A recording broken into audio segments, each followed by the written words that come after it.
Having finished dealing with matters regarding Giant Wall, he continued to the site where the skeleton minotaurs were on standby.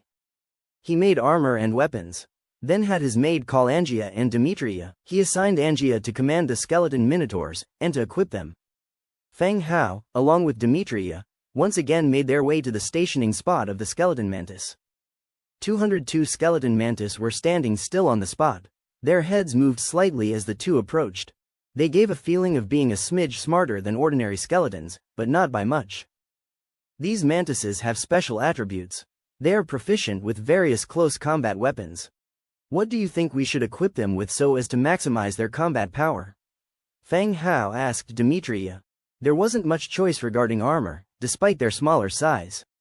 They were close to the height of skeleton trolls. They could actually wear the trolls' equipment.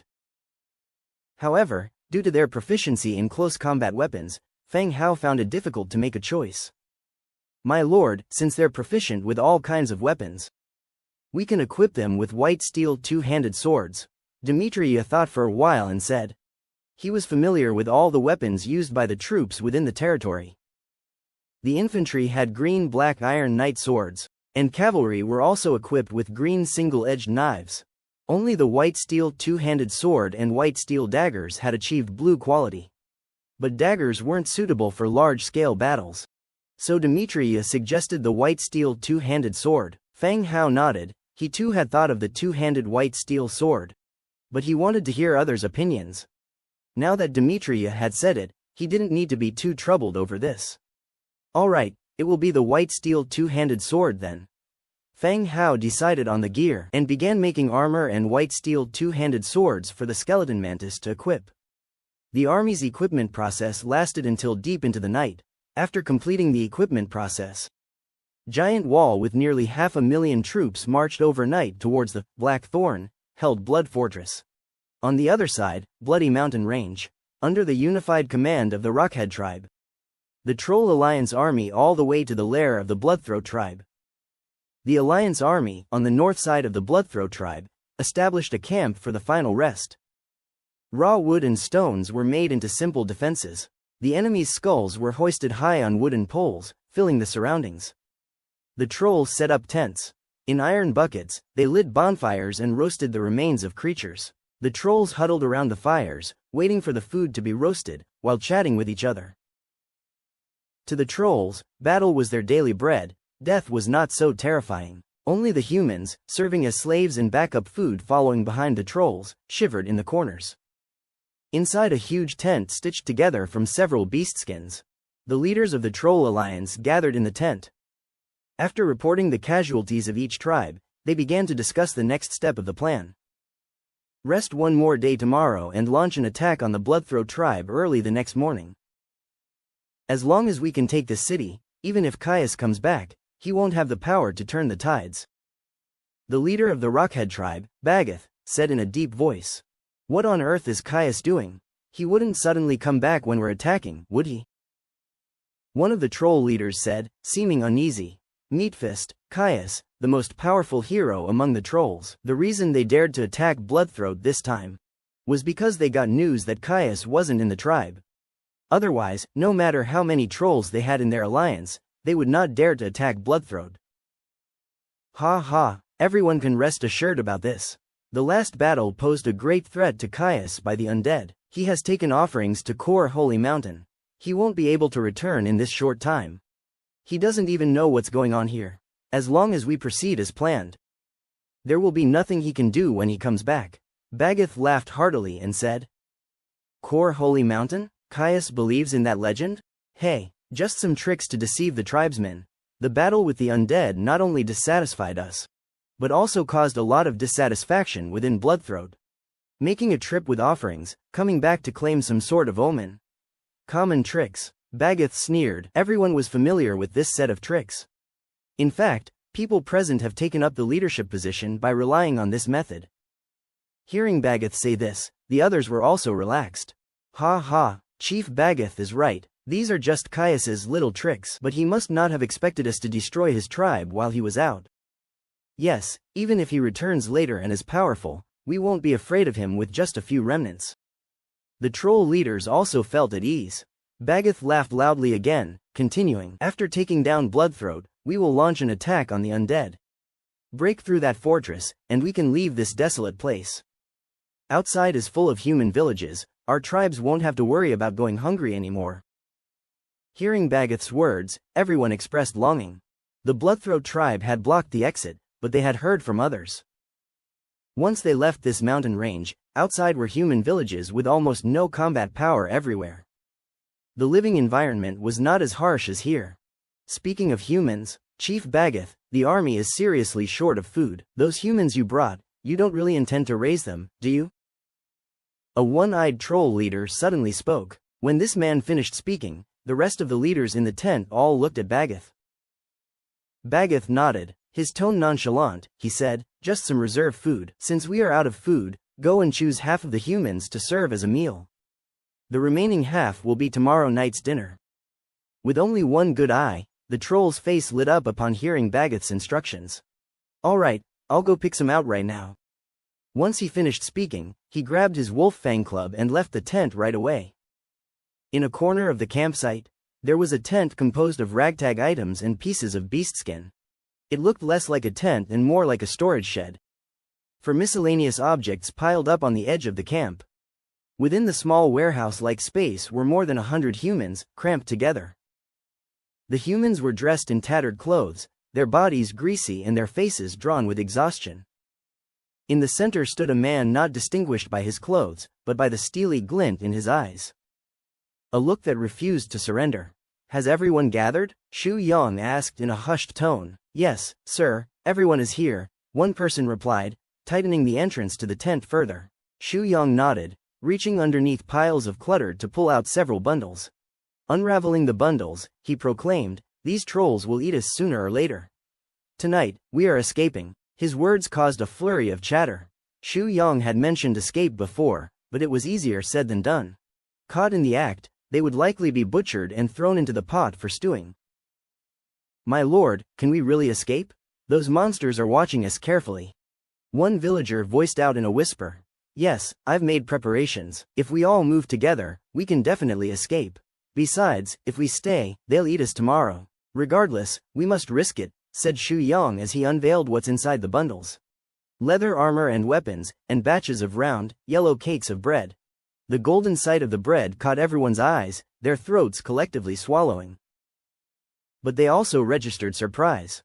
When had Shu Yong prepared all these supplies? "Everyone take a set, put it on quickly, and then we'll leave here," Shu Yong urged. After a brief hesitation, everyone sprang into action. Several individuals took the bundles of leather armor and began to distribute them out. Soon, everyone was suited and booted. Once everyone had their armor and weapons in place, they all sat down, silently waiting.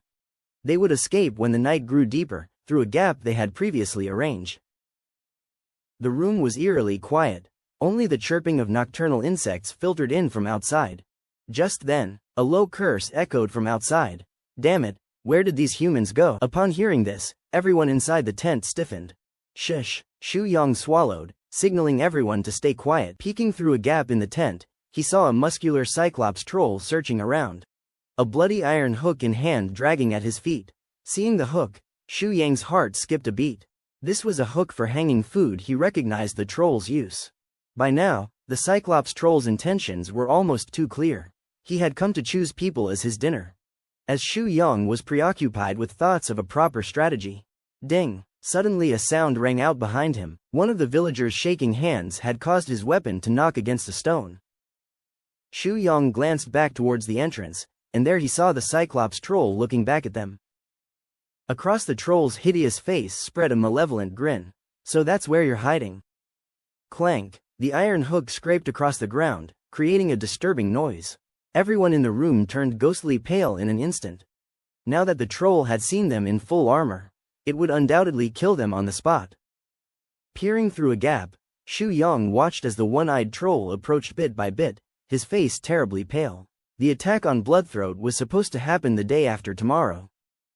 The troll shouldn't have made a move on them today. What on earth had happened? But now was not the time to consider these matters. He drew his iron sword from his waist. On the other side of the tent, a hole was cut open.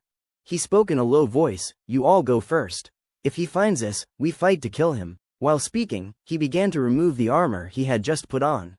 Oh, the farmers responded, nodding subconsciously. The peasants' loyalty wasn't so low that they would disregard orders from Shu Yang, even in the face of danger. Go, quick, Shu Yang urged again. The peasants crawled on the ground, one by one crawling out through the slit they had made. The sound of the dragging chains grew louder and closer. The one-eyed troll had reached the tent and was about to pull the tent flap open. Shu Yang scrambled out hastily. Before the one-eyed troll could speak, Shu Yang preempted him. What's up, do you need something? His solitary eye fixated on Shu Yang, he rasped, why is it you? What are you doing here? To a troll? All humans look rather similar, virtually indistinguishable, but Shu Yang's distinct black hair and black pupils were recognizable to him. In previous meetings, Bagath had invited Shu Yang to attend and collect resources for the army. Clan leader Bagath asked me to tidy up the odds and ends here. Did he send you to help me? Shu Yang asked curiously, all while blocking the entrance to the tent. Where are the others? The one-eyed troll continued to ask, his single eye sweeping around. What others? Are you here to find someone? Where are the other humans? How come there are no others around? Inquired the one-eyed troll, swallowing hard. Bagath held Shu Yang in high regard. The troll didn't want to risk eating him. He wanted to find other humans to satisfy his midnight snack cravings. Oh, I sent the others to help build equipment at the camp. Do you need help? I can arrange for some people to help later. Shu Yang dusted off his clothes casually. The one-eyed troll surveyed the silent surroundings, feeling that something was amiss. He bent down, his giant eye directed right at Shu Yang. Then, he sniffed curiously and asked, what's that smell coming from the tent? It's so fragrant. What are you hiding? Nothing at all, maybe you've misjudged the smell. Shu Yang frowned. Damn reptile, you've hoarded food. The troll roared in fury, slapping Shu Yang on the body and flinging him 2 meters away. Immediately, he pulled open the tent flap and crawled in. Shu Yang pushed himself up, clutching his left arm with a pained expression.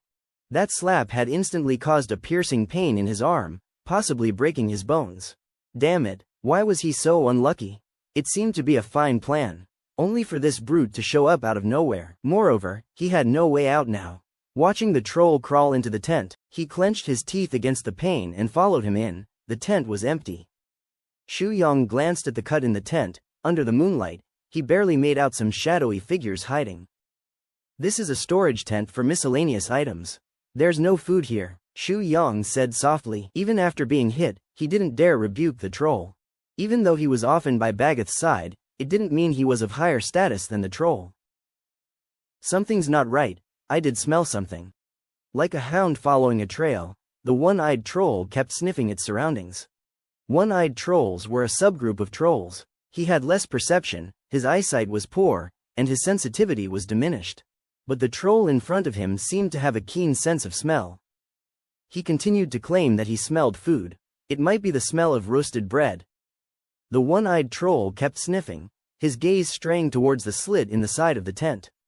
Hee, so it's here. Let's see what you miserable creatures are up to.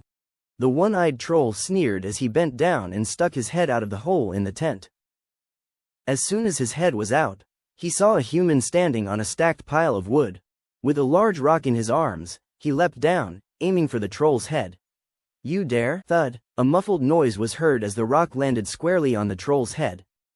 The rock shattered, and the troll's lone eye rolled back into his head before he fainted. He's unconscious, sir. We should leave now, a farmer suggested. Shu Yang, clutching his injured arm, emerged from the tent and shook his head.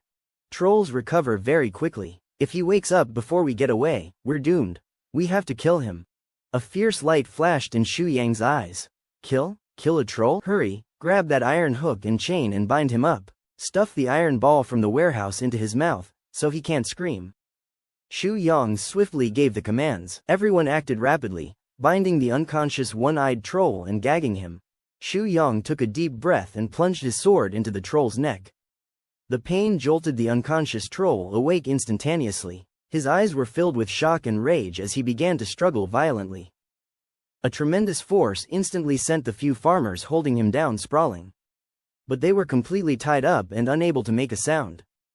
Shu Yang quickly stepped forward, slashing with his sword again, and shouted, "Quick, Let's finish him together, then we can leave here. Thud, thud, thud, the people swarmed up and directly turned the troll in front of them into a sieve. The troll was dead, the night had also deepened. Shu Yong lit a null candle, wrapping a piece of cloth around the middle part. After everything was done, he dismissed everyone with a wave of his hand. Let's go, we are leaving this place. Leading the people, they bypassed several dozing watchmen. They slipped out through a dug tunnel prepared beforehand, disappearing into the night. In the latter half of the night, whoosh, the miscellaneous goods warehouse in the camp suddenly caught on fire. As there were many flammable items stored in the warehouse. When the trolls discovered it, the fire had already spread. The neighboring warehouses and tents also caught fire. The fire engulfed the entire camp. The trolls roared loudly, moving their stuff while trying to put out the fire. Bagath looked at the fire's source, then at the chaotic camp. His face turned exceptionally grim. Have you seen those humans helping to put out the fire? Bagath stopped a troll and asked coldly. No, they must have burned to death inside. The troll responded, all right, go and put out the fire. Yes, clan leader. Just as the troll left, the other troll leaders quickly walked over from their respective places. Chief Bagath, do you suspect those human vermin did this? A leader asked coldly. It seems, those humans escaped. Bagath had already determined that it was the humans' doing. Or rather, it was Shu Yang's doing. Those submissive farmers wouldn't dare to set the warehouse on fire when running away. Damn, I'm going to bring them back and kill them all, a troll said angrily. Bagath held back the troll who was about to leave. He shook his head and said, we will settle scores with them after this. Call everyone to be alert for enemies going to attack the camp seeing the fire. Also, convey the order to attack the Bloodthroat tribe when dawn breaks. Attack at dawn? Everyone hasn't rested well, someone commented. Bagath looked at the raging fire in the camp. After the fire, there will be loss in food and supplies. We can't afford to rest another day. Tell everybody, after conquering the Bloodthroat tribe, everyone can rest properly. Although the troll army was not in total chaos, it certainly lacked the order of a human army. The storage of army provisions was as messy as their camp. It was all right when nothing happened. In this fire, the majority of the supplies were burnt. One more day of rest, and the army would go hungry. Hearing Bagath's words, the other leaders understood as well. They nodded, all right, we will siege the city tomorrow morning. Go ahead. The crowd dispersed, passing on the news to their individual clans. Bagath watched the raging fire with a serious expression, feeling a bit irked. If he had known earlier, he would have directly killed all the humans. The next day, early in the morning, Fang Hao had breakfast, then brought Angia and Demetria on the bone dragon directly toward the bloody fortress. From the sky, they could see the White Bone army waiting at the base of the fortress. As well as the bustling orcs, the bone dragon landed in front of the fortress. Blackthorn and the other skeleton heroes quickly walked over to personally greet them. My lord, Blackthorn and the others saluted. Fang Hao and the others dismounted from the bone dragon. Have all the items that the army needs to carry been listed? The day before, Black Sword and Heavy Arrow had already arrived at the fortress. They had counted the number of troops, as well as the items and tools needed for this battle. Fang Hao arrived the next day to manufacture the listed equipment. My lord, we have completed the tally. Blackthorn handed over a piece of parchment. It listed the names and quantities of the equipment. The items needed for this operation, along with the arrows, and various other tools. The largest quantity was for arrows. A total of 5 million was needed, even taking into account the arrows already stored in the fortress. In addition to arrows, there were carts, iron axes, spare ropes, etc. A total of more than 20 different items listed. Fang Hao didn't waste any time and moved to an open space. He then opened the Book of Lords and began to construct them. In a large burst of light, various tools were produced. No wonder they say warfare is all about spending money. Were it not for the rich mineral resources of the Cold Wind Mountains. Even with the 100-fold amplification, he wouldn't be able to sustain the consumption of the undead army. After the required tools were produced, Blackthorn continued to arrange manpower to organize the tools. Everything was loaded onto carts by categories. The skeletons began to pack up the arrows and tools, while Fang Hao and the others went directly to the headquarters. Once everyone sat down, Fang Hao continued. Blackthorn, you're most familiar with the bloodthirsty mountain range. This operation will be commanded by you. Black Sword, Giant Wall, Heavy Arrow, the three of you will be the generals. Blackthorn might not be the most powerful, but he is the most knowledgeable about this area. Although Giant Wall retains most of its memories, it does not have command proficiency. Therefore, after much deliberation, Feng Hao decided that Blackthorn is the best fit for this task.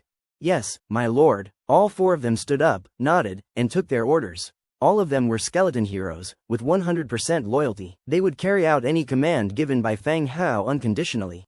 And he did not have to worry about their loyalty diminishing. Well, this operation is. Feng Hao was about to continue when hurried footsteps sounded from outside the door. A slightly plump, pink pigman wearing brown leather armor walked in briskly, flanked by several gnolls. Feng Hao recognized him at a glance. It was Petty, the pigmen clan leader he hadn't seen in a long time. After taking the stamina potion, Petty's physical condition had improved. Not only did he reach the 3rd tier, his appearance had changed somewhat as well. His skin was still pink and plump, but his features had started to show signs of becoming more human-like. Feng Hao saw Petty, and Petty also saw Feng Hao. He quickly stepped forward to salute. Lord, Miss Angia, gentlemen. Petty was always considerate and greeted everyone. Well, Petty, what brings you here in such a hurry? Feng Hao asked directly. Petty immediately said, My lord, the scouts we sent out have returned. He looked at the gnolls behind him. Tell the gentleman about the information, do not leave out any details. One of the gnolls stepped forward. Gentlemen, this morning, we noticed a group of trolls launching an attack on the Bloodthroat tribe. They are numerous and have prepared catapults and siege ladders among other equipment. The Bloodthroat side is currently holding firm. Their counterattack weapon is a crossbow-like device that can pierce through several enemies with each attack. Oh, and we did not see any flying troops or cavalry on either side. The gnoll finished in one breath and then exhaled deeply. Feng Hao didn't have a good impression of gnolls, but he couldn't deny their commendable scouting and tracking abilities. Upon hearing the gnoll's report, Feng Hao's brow furrowed instantly. Weren't the Troll Alliance supposed to attack Bloodthroat tomorrow? Why were they attacking today? There must have been some change in plans. Feng Hao didn't ask Xu Yang, since his information might not be as accurate as the scouts. Their combat starting earlier is also a good thing. The sooner both sides use up their forces, the earlier his own men can set off. Can you estimate the number of forces on both sides? Feng Hao continued to ask. The gnoll revealed a troubled expression, hesitated for a moment. My lord, we did not dare to get too close, but we roughly estimate that there are at least 200,000 to 300,000 attackers, while the Bloodthroat side has only tens of thousands. Good, you've done well. Once the war is over, Commanding Officer Blackthorn will reward you. Feng Hao said to them. Hearing Feng Hao's promise, joy instantly appeared on their faces. Thank you, my lord. Thank you, my lord. All right, you can go rest for now. Petty, stay for the discussion of our strategy. Feng Hao continued. Yes, my lord. The scouts left the room, while Petty sat cautiously on the side. Petty had signed a slave contract with Feng Hao and could be trusted. Next, they examined the map again and confirmed the operational plan. Blackthorn and the others left to organize the troops. At 1 o'clock in the afternoon. I'll wait for your victory. Feng Hao whispered. Blackthorn and the others saluted again, swung their hands in a grand gesture. Move out. The undead army marched out of the bloodthirsty fortress and directly into the mountains. They continued on as far as the eye could see. 3 million undead soldiers, majestically passing through the fortress, moving towards the depths of the bloody mountain range. Feng Hao stood on the city wall, watching the departure of the army. For this attack on the trolls, he had arranged the skeleton heroes Blackthorn, Black Sword, Giant Wall, and Heavy Arrow. As for the defense of the fortress, Petty and an undead army of 700,000 were left in charge. There was a slave contract between Feng Hao and Petty. He could be trusted. Moreover, there was only one route from the fortress to the bloody mountain range. That is to say, if the trolls wanted to attack the fortress, they would encounter Blackthorn's army of 3 million. The possibility of bypassing the army and directly attacking the fortress was extremely small. Even to say, impossible. But to be safe, nearly 700,000 undead soldiers were left with Petty to prevent any mishaps. Petty, I'm leaving this to you. This is a sound transmitting shell. Report to me immediately if there is any danger, said Fang Hao as he handed the shell to Petty. With both hands, Petty accepted the shell and assured, "Don't worry, master. I will complete this task." This should be the first time Petty had command over such a large army. His chubby face turned even brighter pink, full of excitement.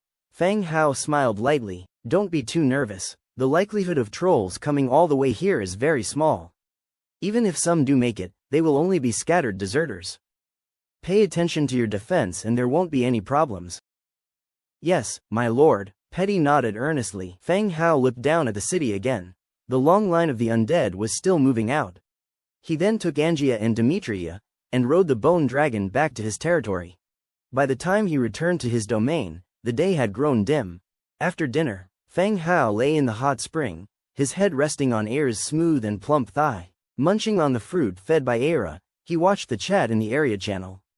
Even though everyone in this world was living a hard life, gathering together could relieve a great deal of stress and lighten the atmosphere. These days, people in the channel have started to buy clay tiles. And everyone now knew that clay tiles were materials for upgrading the City Lord's mansion from level 7 to level 8. Although few could upgrade their City Lord's mansion to level 7, most people still planned to stock up in advance for their future upgrades. Fang Hao was surprised at the speed of the people who started to buy clay tiles. He had only upgraded to level 8 a few days ago, yet it seemed that the others were not far behind him. He immediately checked his stockpile of clay tiles. He had 3,200 tiles. That was enough for him to upgrade to level 9. Damn, Chu Ji Shang is such a rip-off. One clay tile for one piece of equipment or a rare material. He's treating us like idiots. Sigh, don't mention it, he's the only one in the channel with the blueprint for a kiln. Of course, he's going to sell it for a high price. But he can't just sell it like this. I asked. The quantity of clay tiles needed for level 7 to 8 is 1200.1200 pieces of equipment. Who can afford that? People in the channel were discussing the clay tiles. Although Fang Hao joined later, he quickly understood what was going on. Chu Ji Sheng was the one who wanted to exchange a piece of equipment for a clay tile last time. After being rejected by Fang Hao, he started selling clay tiles in the channel at the same price. So far, no one else in the channel was selling clay tiles. Clay tiles were made by firing clay and required in large quantities. The price of one tile for one piece of equipment had caused an uproar in the channel. But they had no better solution. Soon, Chu Ji Sheng saw the discussion in the channel and responded. We are all savvy people, so there's no need for pointless talk. If you have a blueprint for a clay tile building, you wouldn't necessarily be better off than me. The price is set. Instead of complaining, you should focus more on gathering materials and equipment to exchange for the clay tiles. As soon as these words came out, the channel fell silent. Getting a special blueprint and becoming rich overnight were not uncommon events in this world. Though people thought Chu Ji Sheng was a cheat, if someone else got the unique blueprints, who could guarantee that they wouldn't be the second Chu Ji Sheng, or even worse? However, the atmosphere in the channel was still normal for now. Fang Hao's fair prices had helped many people to overcome difficulties. The channel even advocated for mutual aid. After the brief silence, someone retorted, "Soon others will get the blueprint. I'll see what you do then." Exactly, the blueprint isn't exclusive, it's just a matter of time before others get it. Right, if others don't, Lord Fang Hao definitely has the blueprint. Let's buy our clay tiles from Lord Fang Hao. Chu Ji Sheng scoffed. HMPH. I thought you were going to say something important. So this is it. To tell you the truth, a few days ago Fang Hao was discussing the price with me. He's probably saving up equipment right now. For now, whoever has a higher level has an advantage. Don't you want to work hard and become the boss of an area? After saying that, he even sent a screenshot of his chat with Fang Hao to the channel to prove the accuracy of his words. He only kept the part where Fang Hao asked about the price and thought it was a bit expensive, without the beginning or the end of the conversation. See, even your beloved Lord Fang Hao will buy clay tiles from me. He's just gathering equipment. Now, the higher your level, the bigger your advantage. Are you not willing to work a little harder to become the boss of an area? Chu Ji Sheng sent another message. Upon seeing the screenshot, the channel became a bit chaotic again. The number of people who had been criticizing together instantly dropped a lot. Even Feng Hao was going to buy clay tiles from Chu Jisheng, but while Feng Hao could afford the equipment needed for the exchange, they couldn't. If the price was set, one piece of equipment for one clay tile, most of them wouldn't be able to upgrade their territories from level 7 to level 8. Instantly, everyone was filled with a sense of hopelessness. Feng Hao's brows furrowed deeply as he watched the chat on the channel. Even though he didn't agree with Chu Jisheng's way of trading by emptying the other party, he also didn't want to interfere in this matter. He had thought that if the price was so high, everyone would just not buy it. But he didn't expect Chu Jisheng to accept the chat records of the two while omitting some parts. With his spouting nonsense, it seemed like Feng Hao was also willing to buy bricks from him. This could mislead others. With such a high price for the bricks, Feng Hao was indirectly an accomplice. His image that had been maintained all along could be destroyed by Chu Jisheng. Feng Hao thought for a moment and directly listed 500 bricks in the channel. The price was 50 pieces of rare materials for one brick, and he said, "I won't be buying bricks from outside. The brick kilns in my territory are already producing bricks and will sell 500 bricks every 5 days. However, the efficiency cannot keep up. Those who are not in a hurry to upgrade can wait. The quantity will increase later, and the price will drop. The material for bricks is clay. It's not worth anything. The main consumption is time." Moreover, Feng Hao still had to take care of the materials needed for upgrading subsidiary territories. And he can't sell in large quantities. But he could take this opportunity when the bricks are scarce, to exchange some rare materials. Seeing Feng Hao's listing and remarks, the channel instantly boiled again. Damn, Big Brother Feng Hao is on the rise. This is my last message privilege for the day. Big Brother is awesome. Chu Jisheng, you crook, even if it's the same price, I will buy from Big Brother Feng Hao. Big Brother is awesome. One message after another, talking about how awesome and powerful Feng Hao was. Chu Jisheng stared blankly at the scrolling screen in the channel, his face turning white instantly. This was clearly his business. Why did Feng Hao benefit from it? Feng Hao's asking price was also high. Clay isn't worth much, but with his arrogant words just now, Feng Hao's price seems very reasonable. In this way, I'm afraid nobody would want to buy his bricks in the future. So all the bricks he's saved up will be stuck with him. Feng Hao, you won't die a good death. Chu Jisheng smashed the clay cup in his hand on the ground and cursed loudly. Feng Hao was relieved after seeing the matter resolved. Although he didn't fear the others in the channel, he also didn't want to be used by anyone.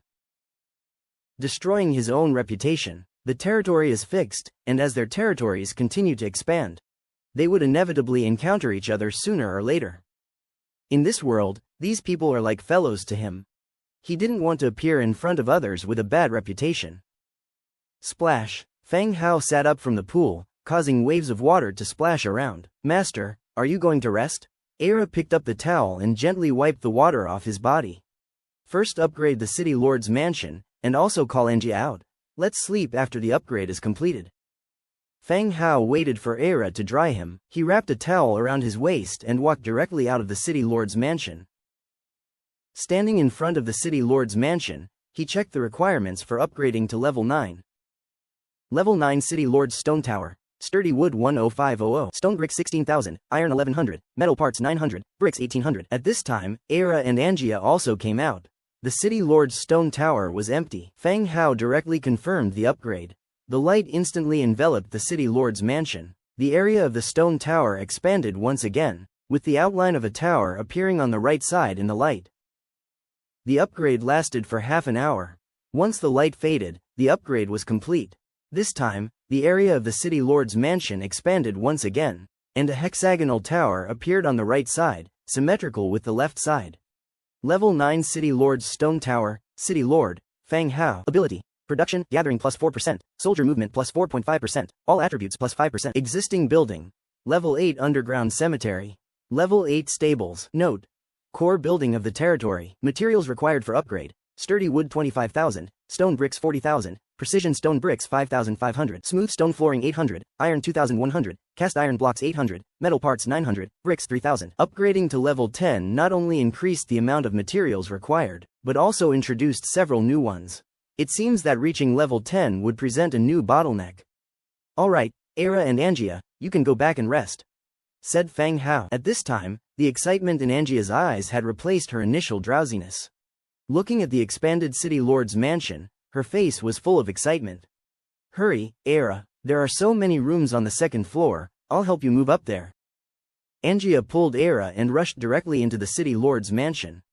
Nightfall, Bloodthroat tribe in the Bloody Mountain Range. At this point, the troll allied forces had breached the tough city walls, and were chasing the remaining enemies within the city. Bagath sat on the throne in the clan leader's great hall, with a cheerful expression, enjoying the feel of his seat. At that moment, a female troll, 2.5 meters tall and robustly built, was pushed forward. She fell silent to her knees. Bagath looked at the woman before him and felt interested. He rose from his throne, approached the female troll, and ripped off all her clothes, leaving her body entirely exposed to the air. Bagath eyed the muscular troll beauty with thick, black hair on her chest. In his eyes, in addition to lustful desires, lay an endless thrill. After overthrowing the Bloodthroat tribe, everything that once belonged to Caius would be his, including the woman in front of him who used to be Caius's most beloved. Looking at the heavy chest of the woman, Bagath's breathing grew heavier. He knocked the female troll down to the ground and started to act. In the hall, a few troll guards saw this scene and they quietly exited. Some time passed. A troll leader walked into the hall. Noticing the couple deeply engaged on the floor, he paused for a moment. He then calmly said, "Chief Bagath, those Bloodthroats, they've built up defenses in the northwest corner and are making their last stand." "How many of them?" Bagath turned and asked. "Possibly over 1,000. Directly attack them with our forces, kill all the men and keep the women," Bagath said without hesitation. Not a single man from Bloodthroat could be spared, nor dared to spare. If Caius returned, these people would see hope again and rebel fiercely. Caius was a nuisance enough, they didn't dare risk it. Understood. The leader nodded in agreement and walked out again. With the leader gone, Bagath once again drew the troll woman from behind the throne to continue what had not been finished. The city of Bloodthroat lay in total ruin. Spilled blood flowed like red streams along the streets. With limbs and debris strewn everywhere, the sounds of conflict echoed around. The troll coalition trampled over spilled blood, seeking enemies in hiding. All men were killed, while women were divided amongst the victors to relax. Until late into the night, the cries of battle gradually ceased, and the city fell quiet again. The enemy within the city was wiped out. Several troll leaders strode into the great hall. By now, Bagath sat radiant on his throne. He asked, "Is it all taken care of?" "Sorted, all men are killed, women are equally distributed among the tribes, let everyone take a breather." One of the leaders spoke. Bagath nodded, without saying much. The character of a troll was even more barbaric than an orc's. Let alone the women from Bloodthroat. Even within the tribe, snatching women was a common occurrence. "Got the casualties count?" Bagath asked again. "My tribe, we have over 80,000 left. My tribe suffered significant losses. We have about half remaining, around 50,000. You lost more? I only have a few thousand left." It went back and forth, everyone stating their individual numbers. Listening to this, Bagath had a tally in mind. The heavy assault on the city had also resulted in significant losses for them. Now around 400,000 of the allied forces were left, many of those were injured. Even though trolls had robust bodies, they still needed time to recover. "All right, have the troops start a fire and cook food, rest well for tonight. I have arranged to gather Bloodthroat's wealth, and we will divide the spoils tomorrow based on each tribe's contribution. Bagath is not Caius, everyone who puts in effort will have their share," Bagath continued. Upon hearing Bagath's words, smiles appeared on everyone's faces instantly. Naturally, Bagath would claim the lion's share of the spoils. But they didn't want to exhaust themselves for nothing. Now that they had his promise, they were naturally delighted. "We naturally trust Chief Bagath. Ideally, overthrowing Bloodthroat is just the first step. We still have to break through the Undead fortress and get out of these barren mountains." Bagath nodded. "Exactly, once we're done with this nuisance, Caius, we'll break through the Undead fortress and get out of here." Yes, Chief Bagath is right. After discussing the follow-up plans with a few leaders, they left the clan leaders' great hall. They went back to their respective tribes to start a fire and prepare meals. After capturing Bloodthroat, they had more than enough food to fill their soldiers' bellies. "Chief, I've saved 2 women for you in the house. Their chests are so big, bigger than this spoon. A troll cook stirred the giant iron pot on the bonfire with a huge wooden spoon, bubbling hot with chunks of meat and broken bones in a thick fluid. All right, call me when the food is ready, the troll leader nodded.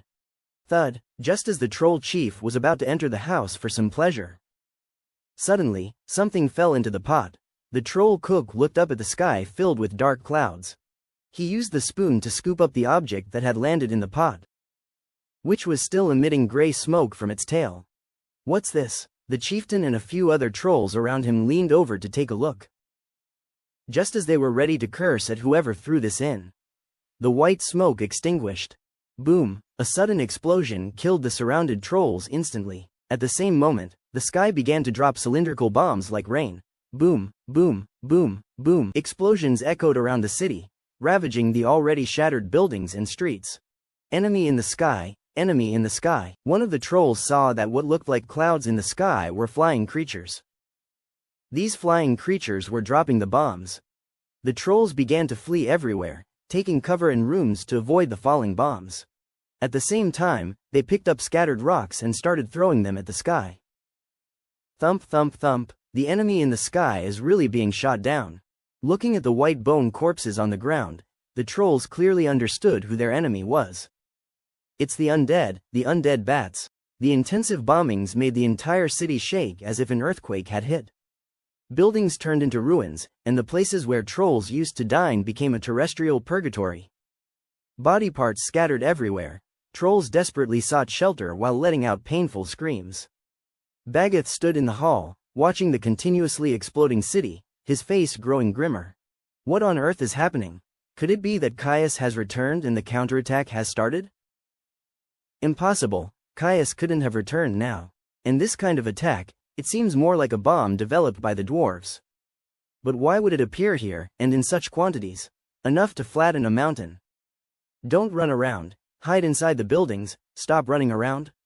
Baggeth was shouting loudly, but amid the explosions and cries of his tribesmen, his voice was simply lost.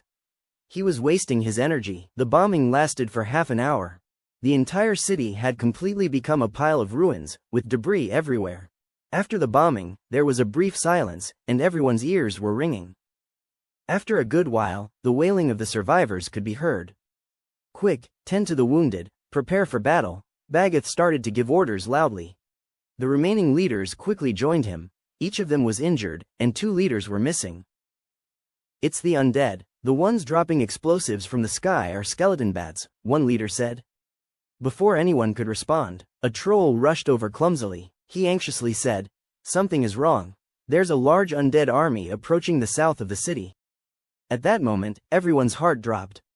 Why are the undead attacking now? How could this timing be so coincidental? No one spoke. They silently headed towards the southern city wall. Upon reaching the top of the city wall, they could clearly feel the ground trembling at intervals. Looking down, under the dim moonlight, they could see the endless army of the undead. Damn it, it's the undead from the north. Quick, gather everyone to prepare for battle and get all the weapons here. Baggeth bellowed, his face grim. The remaining trolls were assembled. Less than 100,000 could still wield weapons. The rest died in the recent bombing. The trolls gathered everything they could move and transported it to the city wall. Looking at the seemingly endless undead army below, even the bloodthirsty trolls started trembling and swallowing hard. If only they had known that the undead would attack the Bloodthroat tribe. They delayed their attack by 2 days. Now most of them are gone. How could they possibly stand against the undead? The few remaining dragon-lock crossbows were carried over. Nearly 3 meters long, the crossbow bolts equipped with hooks were carefully loaded, keeping an eye on the sky. The undead had bone dragon troops. They feared that the bone dragons might initiate the attack. All trolls were in a combat-ready state. However, the undead stopped a kilometer away from the city wall. Clang clang clang. The skeleton trolls held their massive black shields above their heads, forming a metallic shield wall for defense. Nearly 300,000 metallic fortresses formed a black barrier. Under the shield wall were skeleton warriors carrying siege ladders. Up on the city wall, seeing the formation below, all trolls up there had a grim look on their faces. Clan leader Baggeth, Isn't this your rockhead heavy shield? How did they get it? A clan leader sternly asked.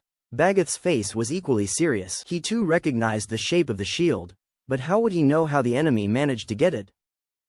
This heavy shield, the tribe itself had only a few, and those two were left behind by the older generation. Stop talking and prepare for battle, Bagath said. Thump, thump, thump. Suddenly, a drumming sound echoed from the undead army below the city. As the drumming sound resonated, a faint energy blanketed all the undead soldiers. Outside the city, the undead army had already advanced to a distance of 1 kilometer from the city. Lord, the archers are in position. The shield bearer is ready. Lord Blackthorn, the troll-heavy shield is also ready. One by one, messages swiftly reached Blackthorn. Blackthorn nodded, stood up and said, "Strike the drums, attack." Yes. Several orc messengers immediately dispersed, running in different directions. They shouted loudly, "Strike the drums, attack." Thump, thump, thump, thump, thump, thump. The drummers scattered across the undead camp began to beat the giant drums in front of them. Deep drumming sounds resonated throughout the undead camp. Grayish-white lights spread with the sound of drums, engulfing all the undead units. Undead War Drum, Type, War Drum, Ability, plus 5% to all attributes, Limb Reorganization. Limb Reorganization, under the aura, when the skeleton of an undead unit gets injured, it will autonomously look for body parts of fallen companions to replace its injured parts. Description: the sound of the war drum will resonate throughout the battlefield. Immortal warriors will break free from their physical bonds, freely replacing their damaged limbs. Whoosh! After the drumming, the infantry began to charge. Swoosh! Like a roaring hurricane, arrows went flying over the head of the army, blanketing the sky above the city like a metal net. A dense rain of arrows, like a giant black web, with a shrill whistling, it covered the skies above the trolls. The trolls, looking up towards the sky, showed an uncontrollable terror in their eyes. Just recently assembled, the trolls began to scatter in chaos once again, fleeing around to seek cover. Those who couldn't dodge in time directly threw themselves on the ground using the corpses of their comrades as shields. Crackle! In the blink of an eye, the arrows fell, striking the ground, the walls, and the bodies of the trolls who couldn't dodge in time. Boom, boom, boom. Under the city wall, the beats of the undead war drums became increasingly urgent. The White Bone Army began their attack. Under the troll's shield in the turtle shell formation, the figures of skeleton warriors darted about. The siege ladders were raised against the city walls. Skeleton warriors began to climb up the ladders. Even more undead, like a human pyramid, tried to climb the city wall using their comrades' bodies as steps. More and more undead joined in, like a constantly expanding lump of clay, rapidly creeping over the top of the city wall.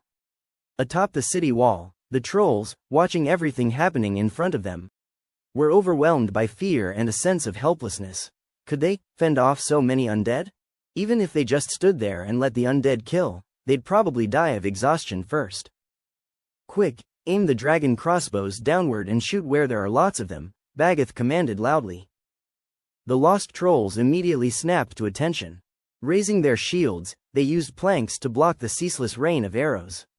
They operated the dragon crossbows, adjusting the direction. Crank, crank, crank.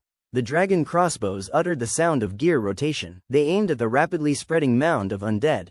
Bang! 3-meter-long, arm-thick dragon bolts were launched. Boom! There was a loud noise. The crossbow bolt hit the center of the undead gathering. Shards of earth and stone splintered. Numerous undead were instantly killed. Bones scattered everywhere. The piled-up mound of bones was immediately scattered, falling down along the city wall. A surviving skeleton warrior raised its head. Its legs were gone without a trace. It moved quickly using its 2 arms, randomly fixed 2 legs onto its body and continued its attack. Crackle! More and more undead got up, randomly assembling their bodies. They could even swap their own skulls, and continue to participate in the battle. Boom, boom, boom. Atop the city wall, dragon bolts were launched one after another, trying to stop the undead's attack. But there were too many undead. Even though the dragon bolts had great power, they were scarce in number. So the effect of stopping them was quite limited. Sometime later, the first skeleton warrior climbed up the city wall. It rotated its head, directly charging at a troll.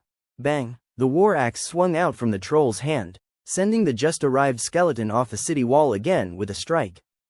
But more and more skeletons kept surging up the city wall, leaping toward the trolls on the city wall. Damn it, how can there be so many undead? Bagath cursed loudly while smashing the skeleton in front of him.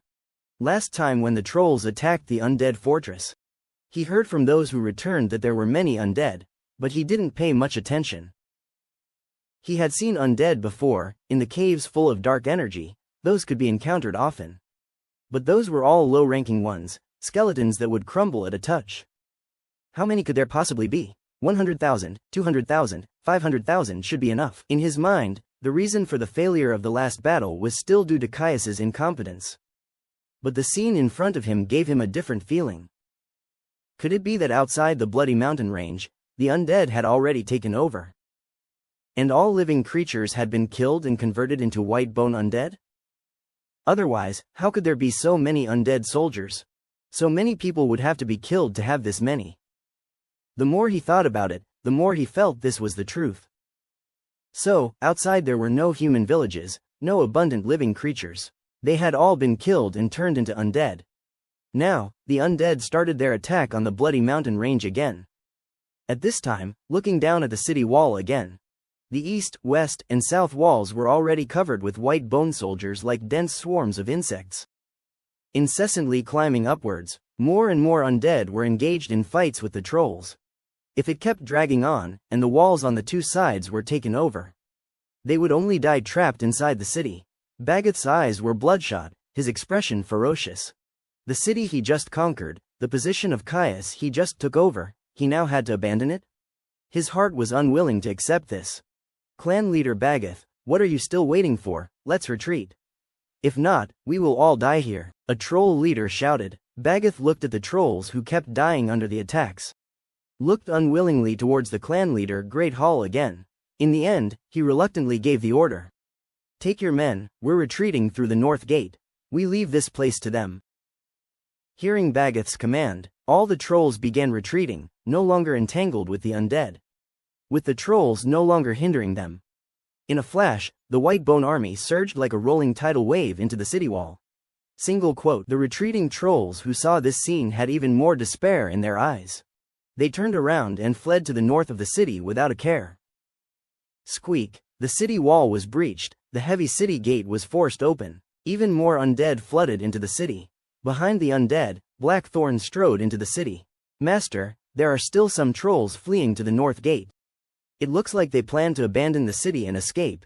Anal ran on all fours to report. How many are left? Not many, probably tens of thousands. Blackthorn glanced in the northern direction and said coldly. Let the skeleton giant bats chase them down and kill them all. As soon as Blackthorn's words fell, whirl, dense skeleton giant bats shot up to the sky, chasing towards the north. The trolls, like fleeing soldiers, discarded their helmets and armors and fled towards the north gate of the city. During the day they would do everything they could to charge into this city. And now, they wish they had wings to fly out immediately. To escape this hell on earth. While fleeing, a troll glanced at a passing building. He cried out loudly. Clan leader, our injured tribesmen are all left over there. Even more trolls are severely injured due to the bombardment. All were left in a building. Now they are fleeing, aren't those people who were left going to die? Hearing this sentence, Bagath's eyes were instantly bloodshot and his face was twisted with emotion. He looked back at the white bone army that was continuously pouring into the city. He gritted his teeth and said, Go, there's no other way. We have to live to bring the news to our tribe. We can't take them with us. We'll keep our lives to avenge them. The undead forces are too numerous. Not to mention the continuous consumption, with their manpower. They simply don't have the capacity to resist the undead. Taking the injured with them is even more impossible. What they can do is to escape. And then bring back the news of the undead's invasion of the bloodthirsty mountain range. Gather more people, and drive these undead out of the bloodthirsty mountain range. The rest didn't say much either. They all knew that they simply couldn't take the injured with them. People kept running and finally reached the city gate, just as they were about to open the city gate.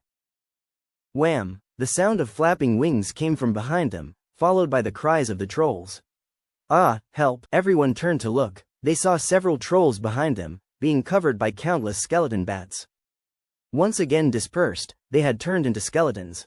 Defense, cover us while we open the gate. The skeleton trolls kept swinging their weapons, driving away the attacking bats. After another batch of people died, the city gate finally opened, and everyone rushed out. But the skeleton bats still pursued and attacked relentlessly, with no intention of letting them leave. Head for the stone forest in the north. Bagath commanded, planning to use the terrain to get rid of these bats. With the city captured, the undead army began to clean up the city. They dealt the final blow to the trolls injured along the road who were crying out in pain. Soon, they found the injured trolls in several buildings. Showing no mercy, Blackthorn ordered the army to swarm into the room, then transported the corpses out and piled them up at a unified spot. They cleaned up the whole city. The army began to clean up the battlefield, collecting the arrows and weapons scattered all over the ground. Also, they began to fortify the city. Blackthorn led his men into the clan leader's hall, stepping on the floor, leaving bloody footprints behind. The entire city was like a bloody rain had fallen, with red streams and puddles everywhere. In the hall, Blackthorn saw the sand table of the bloodthirsty mountain range. The sand table recorded the roads within the mountain range, as well as the location of each troll tribe. It was clearer and more detailed than the map Fang Hao had given them. Blackthorn opened the map Fang Hao had given him and began to compare them one by one. Commander Blackthorn, we found a dungeon, where a group of female trolls are imprisoned. One of them says she can offer a secret in exchange for their lives. Black Sword walked in and said. The order issued by Blackthorn was to kill all the trolls in the city. All the undead executed this order, cleaning up the entire city. Only one dungeon was left. Black Sword found the women imprisoned in the dungeon during his inspection. The other party attempted to propose a condition. But whether to spare these trolls depended on what Blackthorn would say. Blackthorn did not hesitate and directly said, "Bring that person in, let's hear the secret she claims to hold. Is it enough to exchange for their lives?" Understood. Black Sword went out again. About 10 minutes later, a ragged female troll walked in. Seeing the skeleton sitting up there, she knelt down on one knee, performing a troll salute. "Speak, let's see if your secret is worth your lives." Blackthorn did not beat around the bush, he directly questioned the troll. A hero forged by the corpse witch was devoid of excess emotions, seeing them as unnecessary burdens. So, they wouldn't exhibit the slightest sympathy for your tragic fate. It was all about whether it would be beneficial to the battle situation. "Esteemed undead, I know where Caius has gone and the location of the treasury here. I hope you will spare us, we pose no threat to you." The female troll still kneeled on the ground, her face serious. The next morning, upon waking up from sleep, Fang Hao received a message from Blackthorn. They had already taken control of the Bloodthroat tribe's city overnight. This news elated Fang Hao. Blackthorn and the others had acted faster than he had calculated. After breakfast, Fang Hao took Demetria and Angia with him, directly riding the Bone Dragon towards the Bloodthroat tribe. As the Bone Dragon entered the Bloody Mountain range, they could see the large city below from afar. However, in every corner of the city there were collapsed houses. Bricks and stones everywhere, piles of rubble. It was like the remnants of a modern city after a dense artillery bombardment. The Bone Dragon landed at the city center. A few heroes quickly walked up to greet them. Blackthorn, after bowing in salute, said, "My lord, we took this city last night." A small squad of trolls escaped from the north gate. A few prisoners were willing to share information. The rest of the trolls were all annihilated. Fang Hao nodded, "Good work." The few of them had entered the clan leader's hall while talking. The architectural style of the trolls highlighted violence and roughness. Everywhere you looked you could see decorations made from the skulls or other bones of various living creatures used to decorate this hall. Fang Hao went straight up to the throne and plonked himself down on it. He immediately felt a cold sensation on his buttocks. A name list was delivered by Black Sword shortly after. He said, "My lord, from the battle, we obtained 80,000 wriggling spines, and over 500,000 pieces of troll equipment. 72 dragon lock crossbow beds, 15 siege towers." Fang Hao nodded, looking at the list in his hand. Black Sword had only mentioned the important items. In addition to the wriggling spines and weapons that he just mentioned, the list also included the materials, food, and various gem artifacts in the warehouse. The loot was substantial. Blackthorn, where's the prisoner you mentioned in the conch? Fang Hao put the list away and continued to ask. Blackthorn mentioned in the conch that a captive had revealed a secret. This was why Fang Hao made a special trip to this place. My lord, please wait a moment. I have already sent someone to bring her over, Blackthorn said. After a short while, a tall female troll in ragged clothes was brought in. The female troll lifted her head slightly when she saw the human being seated. A brief look of bewilderment flashed across her face. He was clearly undead, so how had he become human? But she did not hesitate, kneeling on one knee. Greetings, human sir. You could tell that the female troll had been treated differently. Broken clothes hung loosely on her. From Fang Hao's angle, you could make out her massive chest and the thick chest hair through the wide neckline. What's your name? Fang Hao asked indifferently. Human sir, I am called Stella. I am willing to become your slave, your most loyal servant. The female troll said quietly. This piqued Fang Hao's curiosity. I have killed so many of your trolls, you don't hate me but want to be my slave? Fang Hao asked curiously. The woman had already calmed down. It wasn't you who killed the members of our tribe, but the foreigners of Bagath. You killed them and avenged us.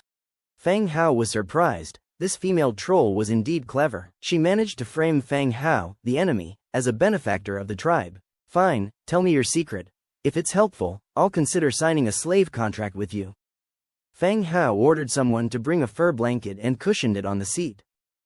Yes, human sir. I am Caius's woman. He has gone to Kor Holy Mountain this time. According to the legends of the trolls, a real giant spirit sleeps there. Kor Holy Mountain, giant spirit. These two words made Fang Hao furrow his brows instantaneously. Fang Hao did believe in the existence of spirits in this world. After all, several idols were honored in his territory, which did indeed add attributes to the area. However, the potential of a spirit slumbering in such arid mountains was something Fang Hao found hard to believe. Slumbering in these mountains, the conditions would be even worse for this spirit than his own. You're saying that Caius went to seek the giant spirit to deal with us, is that right? Asked Fang Hao. The female troll, Stella, didn't conceal anything. Yes, human lord. The last conflict with the undead caused a lot of dissatisfaction amongst the trolls against Caius. Both inside and outside of the clan, he was heavily criticized. Caius then took offerings to Kor Holy Mountain to seek guidance from the spirit. Due to Stella's status, she had more access to Caius's situation. Caius, under immense pressure, had faced difficulties which force alone could not resolve, leading him towards seeking the spirit. Furthermore, the reason why the Troll Coalition chose to launch an attack on the Bloodthroat tribe recently. It was because they saw an opportunity to seize their city while Caius wasn't there. Does a spirit really reside there? Fang Hao asked with a hint of doubt on his face. Stella said with conviction, every troll living in the Blood Mountains firmly believes that the Kor Holy Mountain is home to a slumbering spirit. This is particularly true for the Bloodthroat tribe, as their new clan leaders have to make offerings to the Kor Holy Mountain. Suddenly, Fang Hao felt something was amiss. Didn't the trolls worship the slaughter god? He had found a statue of the trolls' worship of the slaughter god in the Tomb of the Dragon, and saw a collapsed slaughter god statue in the city just now. Could the slaughter god be the spirit slumbering there? Is the slaughter god the one residing in Kor Holy Mountain? Fang Hao asked, voicing his doubts.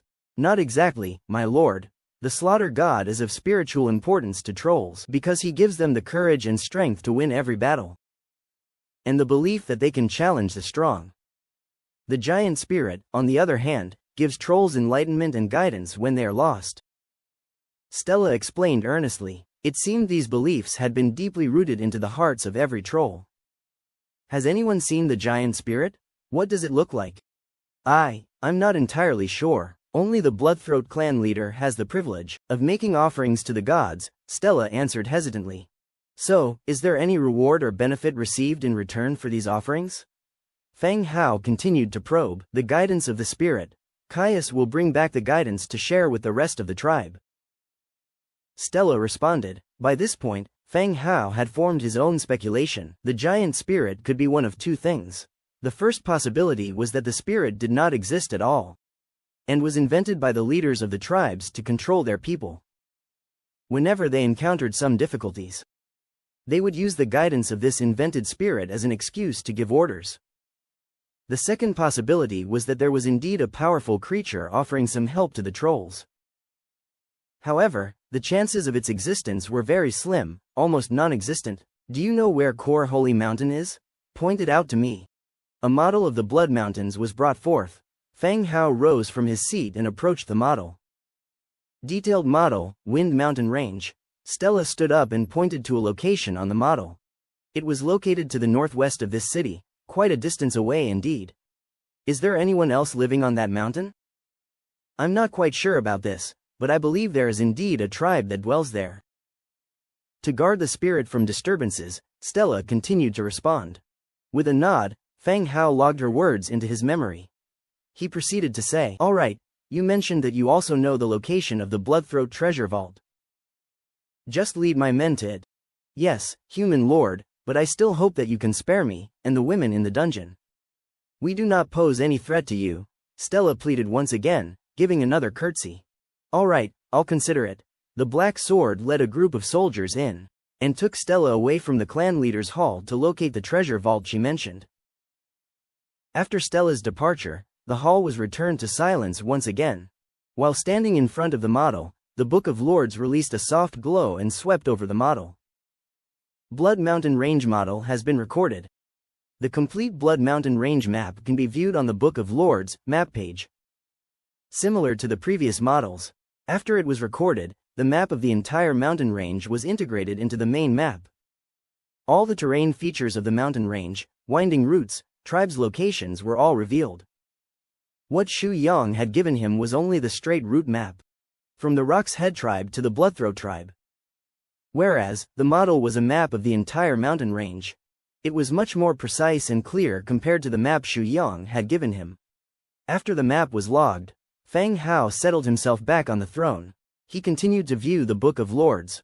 From the start, once he took the clan leader's seat, the system had issued a prompt that he had taken over the Bloodthroat tribe. However, he was talking with Stella at the time and didn't have a chance to check it out. Bloodthroat tribe has become your subordinate city. You can rename it here and control all resources of the tribe and affiliated villages. Bloodthroat tribe in the Blood Mountain Range seemed a bit too bloody. After some thought, as he checked the map, this city, located to the north of his main city, could be the first line of defense against the northern trolls. Fang Hao decisively filled in the unnamed with North Town, after taking down the rest of the troll tribes. This city will be the one that deters all the trolls in the north. North Town is quite fitting. Naming successful. North Town, city level, level 9 original city attributes. Mining plus 15%, gold coin tax plus 5%, troll tribe replenishment plus 5%, rebellion plus 50%. Description. A city with attributes can bring various different types of enhancement effects, accelerating the construction and development of the city. The city level is quite high. The tax and replenishment are the lowest among the cities they've taken over. Moreover, there's also an added rebellion. Fang Hao specifically looked at it. Rebellion. The residents of the area are difficult to control, prone to riots. Indeed, it's not a good attribute. 50%, that's to say, there's a 50% chance of a rebellion. Just like this time the Troll United Army is confronting the Bloodthroat. Even though the trolls in the city were nearly wiped out, the city still needs people to operate. This rebellion must absolutely not be allowed, but how should this attribute be dealt with? Fang Hao was thinking inwardly. The system prompt continued to appear. Blueprint unlocked. Precision Stone Processing Plant Construction Blueprint. Large Stone Quarry Construction Blueprint. Dragon Lock Crossbow Bed Manufacturing Blueprint. Troll House Construction Blueprint. Troll Warrior Training Ground Construction Blueprint. Quite a few blueprints were unlocked with a level 9 city. Precision Stone Processing Plant. Wood 3000, Tough Wood 1800, Stone Material 2200, Stone Bricks 1200, Iron 420, Metal Parts 120. Description. Through processing, stone bricks can be made into higher density precision stone bricks. A factory for processing precision stone bricks. This made Fang Hao immediately happy. When the manor was upgraded to level 10, this kind of material, precision stone brick, appeared. However, he did not expect that on the second day he had already received the construction blueprint and could arrange for workers to process it. This was just what he needed. Continuing on to the second blueprint. Large Stone Quarry. Wood 4200, stone material 3500, stone bricks 1500, iron 820, metal parts 500. Description: large stone quarry area. Large stones can be mined into stone bricks. Stone material collection efficiency plus 15%. The mining efficiency of the quarry remained at 15%, but it added an attribute for finished product mining. Large stones can be directly processed into stone bricks without requiring secondary processing. This also reduced the consumption of manpower and time. Moreover, this kind of quarry was suitable for the mountainous and rocky area of the Bloody Mountain Range. They would never run out of stones to mine. The next blueprint also excited Feng Hao. Dragon Lock Crossbow Bed, 8th rank equipment. It was actually the manufacturing blueprint for the Dragon Lock Crossbow Bed. He clearly remembered that it was this kind of crossbow bed that had cost him 3 bone dragons. Not only can it attack aerial targets, but it can also be used as a ground crossbow. It can be said that the power of this kind of machinery is extremely powerful. The last, Troll House Construction Blueprint, and Troll Warrior Training Ground Construction Blueprint. Feng Hao was not very interested anymore. The troll house could be used to build houses suitable for trolls. The training ground could recruit a 5-tiered troll warrior, which Feng Hao was not really interested in. It consumed troll stones and a huge amount of food on a daily basis, not as good as skeleton soldiers. After checking the blueprints, Black Thorn walked in from outside. He opened his mouth and said, "Master, I interrogated a few corpses. The content they said doesn't differ much from the female troll. We can confirm that what she said is all true." After Feng Hao's conversation with the female troll, Black Thorn also left the hall. He used the Speak with Dead skill to interrogate 2 troll corpses. The corpses are unable to lie to the user of the skill. Except for not knowing the secret of the treasury, the rest of the information was the same. This can also prove that what the female giant said was all true. Good, I understand. Feng Hao nodded. Half an hour later, Black Sword led the female troll back again, and several undead warriors followed, carrying treasure chests filled with gold coins. There were a few thumping sounds as they were placed on the ground. From the weight, it was determined that there were a lot of gold coins. "Master, this is Caius's treasury, and this is the war loot gathered from various tribes over the years," Stella said again. Feng Hao curiously looked at the female troll. She had a tall figure, robust physique, especially her large chest and dense chest hair were eye-catching. "You've told me everything so easily?" This troll who calls herself Caius's woman, so easily spilled everything. "Human lord, I am only a gift sent from a small tribe, and I am not as loyal as you might think." The female troll continued calmly. Stella was born in a small tribe. She was presented as a gift to appease Caius, and was sent to the Bloodthroat tribe. Because of Stella's appearance, which was indeed compatible with troll aesthetics, she was chosen by Caius to stay by his side. However, this did not change the fate of Stella's small tribe.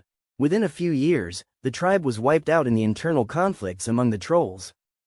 Even though she lived in Bloodthroat, but her status was nothing more than an accessory to Caius, and she felt nothing for Caius and Bloodthroat.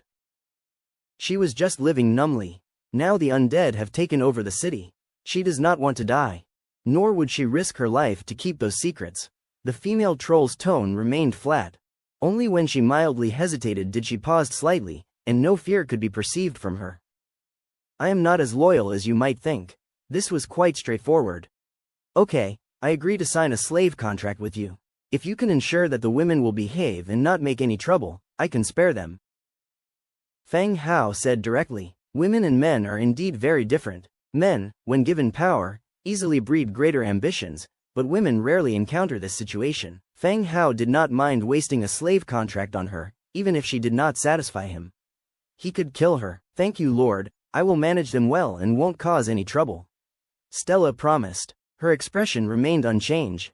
Feng Hao took out a blank slave contract. The female troll quickly slid her finger and pressed it on the top. The contract emitted a light, enveloping the troll's body.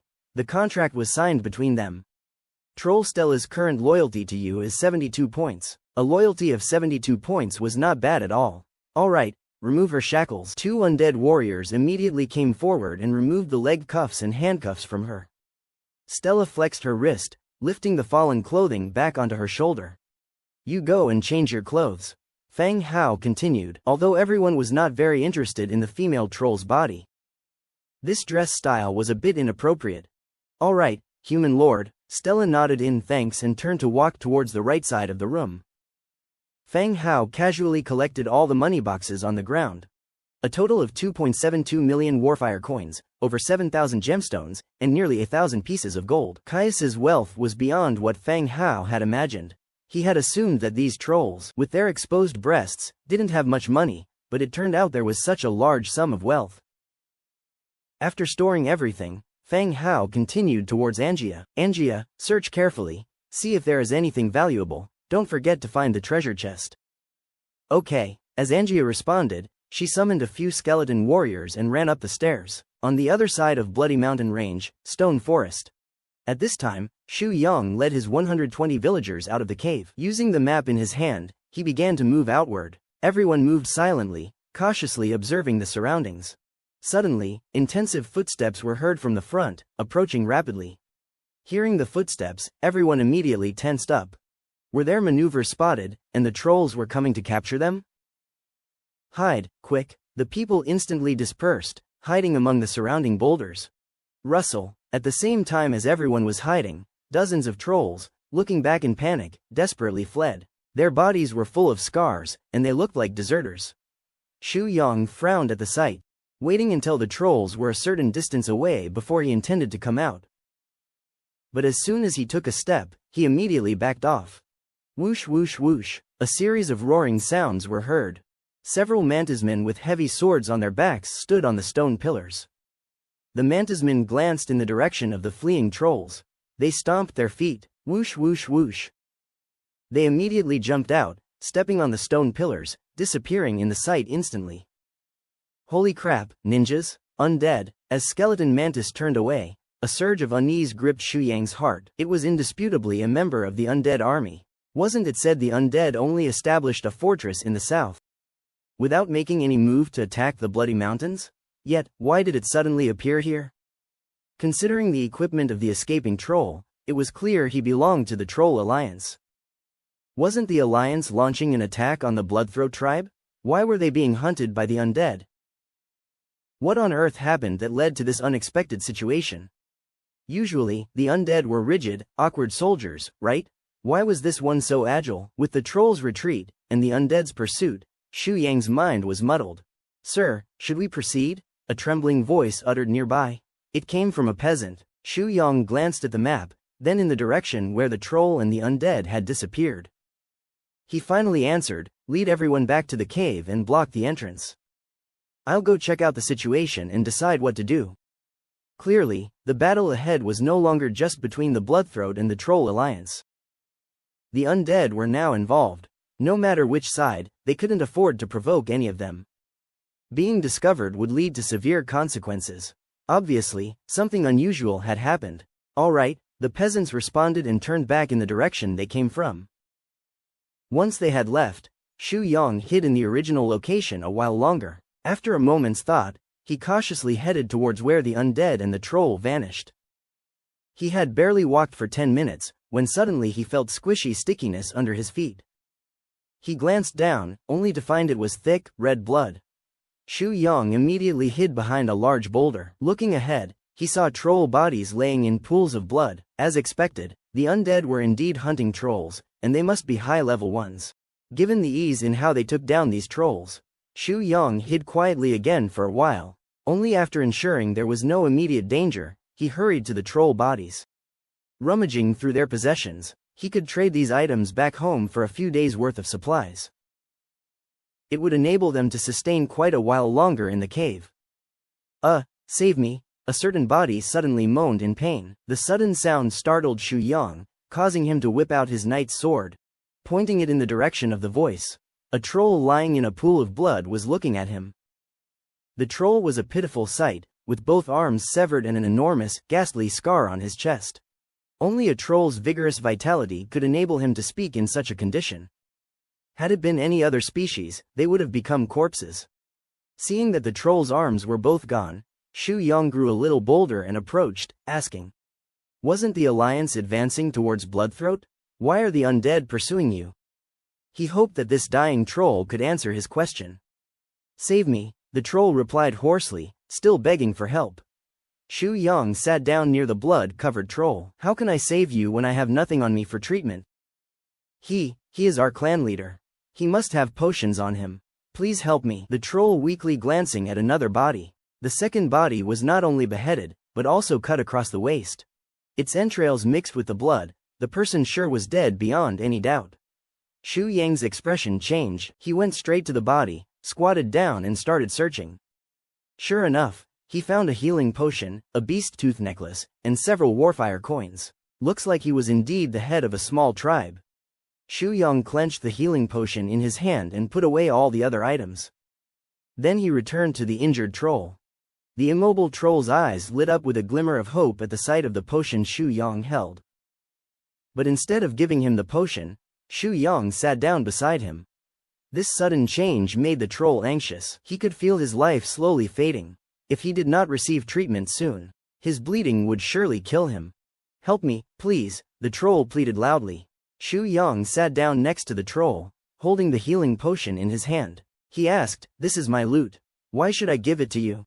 "You?" A flash of fierce violence appeared in the troll's eyes. Shu Yang, he knew him.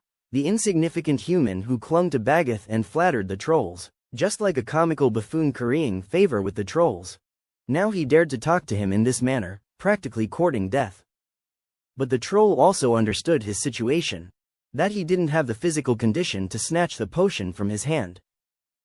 "What do you want? We were allies before," the troll said. He was not stupid. He planned to get hold of the medicine first, then deal with Shu Yang. Shu Yang weighed the potion in his hand, pondering for a moment before saying, "Let's make a deal. Answer a few of my questions. If you answer well, I'll give you the potion. How's that?" The troll had no other choice. He could only agree. "All right, ask quickly, I am in tremendous pain." "All right, when did you start attacking Bloodthroat, and how's the battle situation?"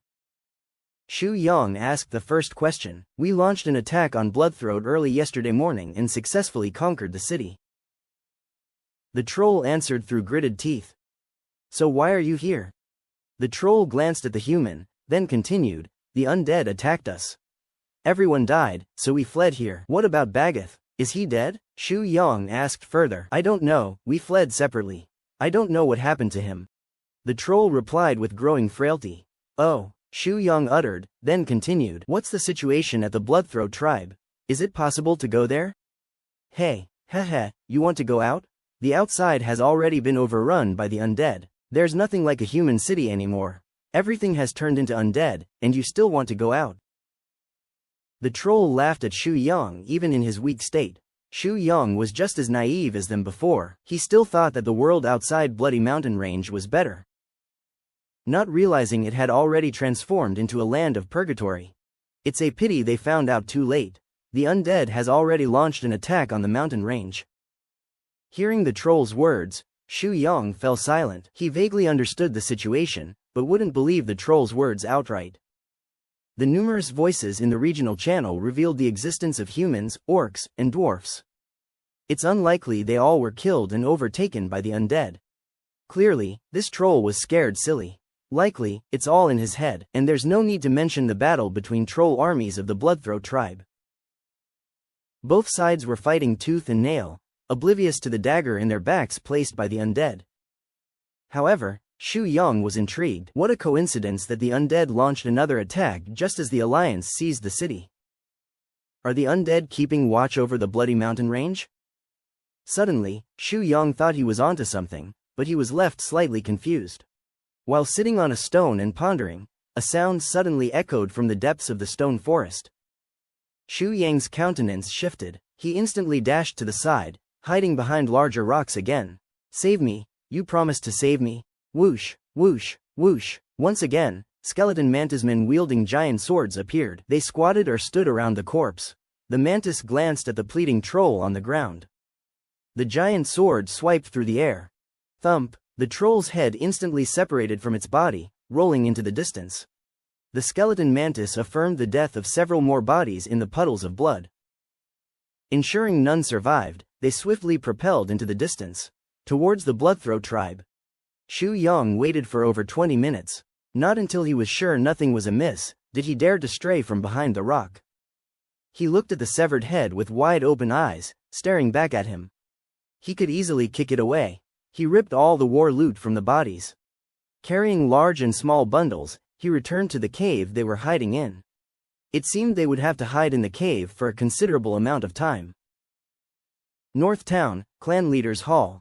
After Angia's search, boxes of goods were brought down, besides golden and silverware and nightstones. Angia also held a skull adorned with golden teeth in her hands. Judging by the skull's morphology, it likely belonged to a human or orc. "What is this?" Fang Hao asked. Caressing the top of the skull, Angia responded, "I feel it's rather artistic. If we bring it to the auction at Lis City, perhaps we can sell it to those gullible nobles."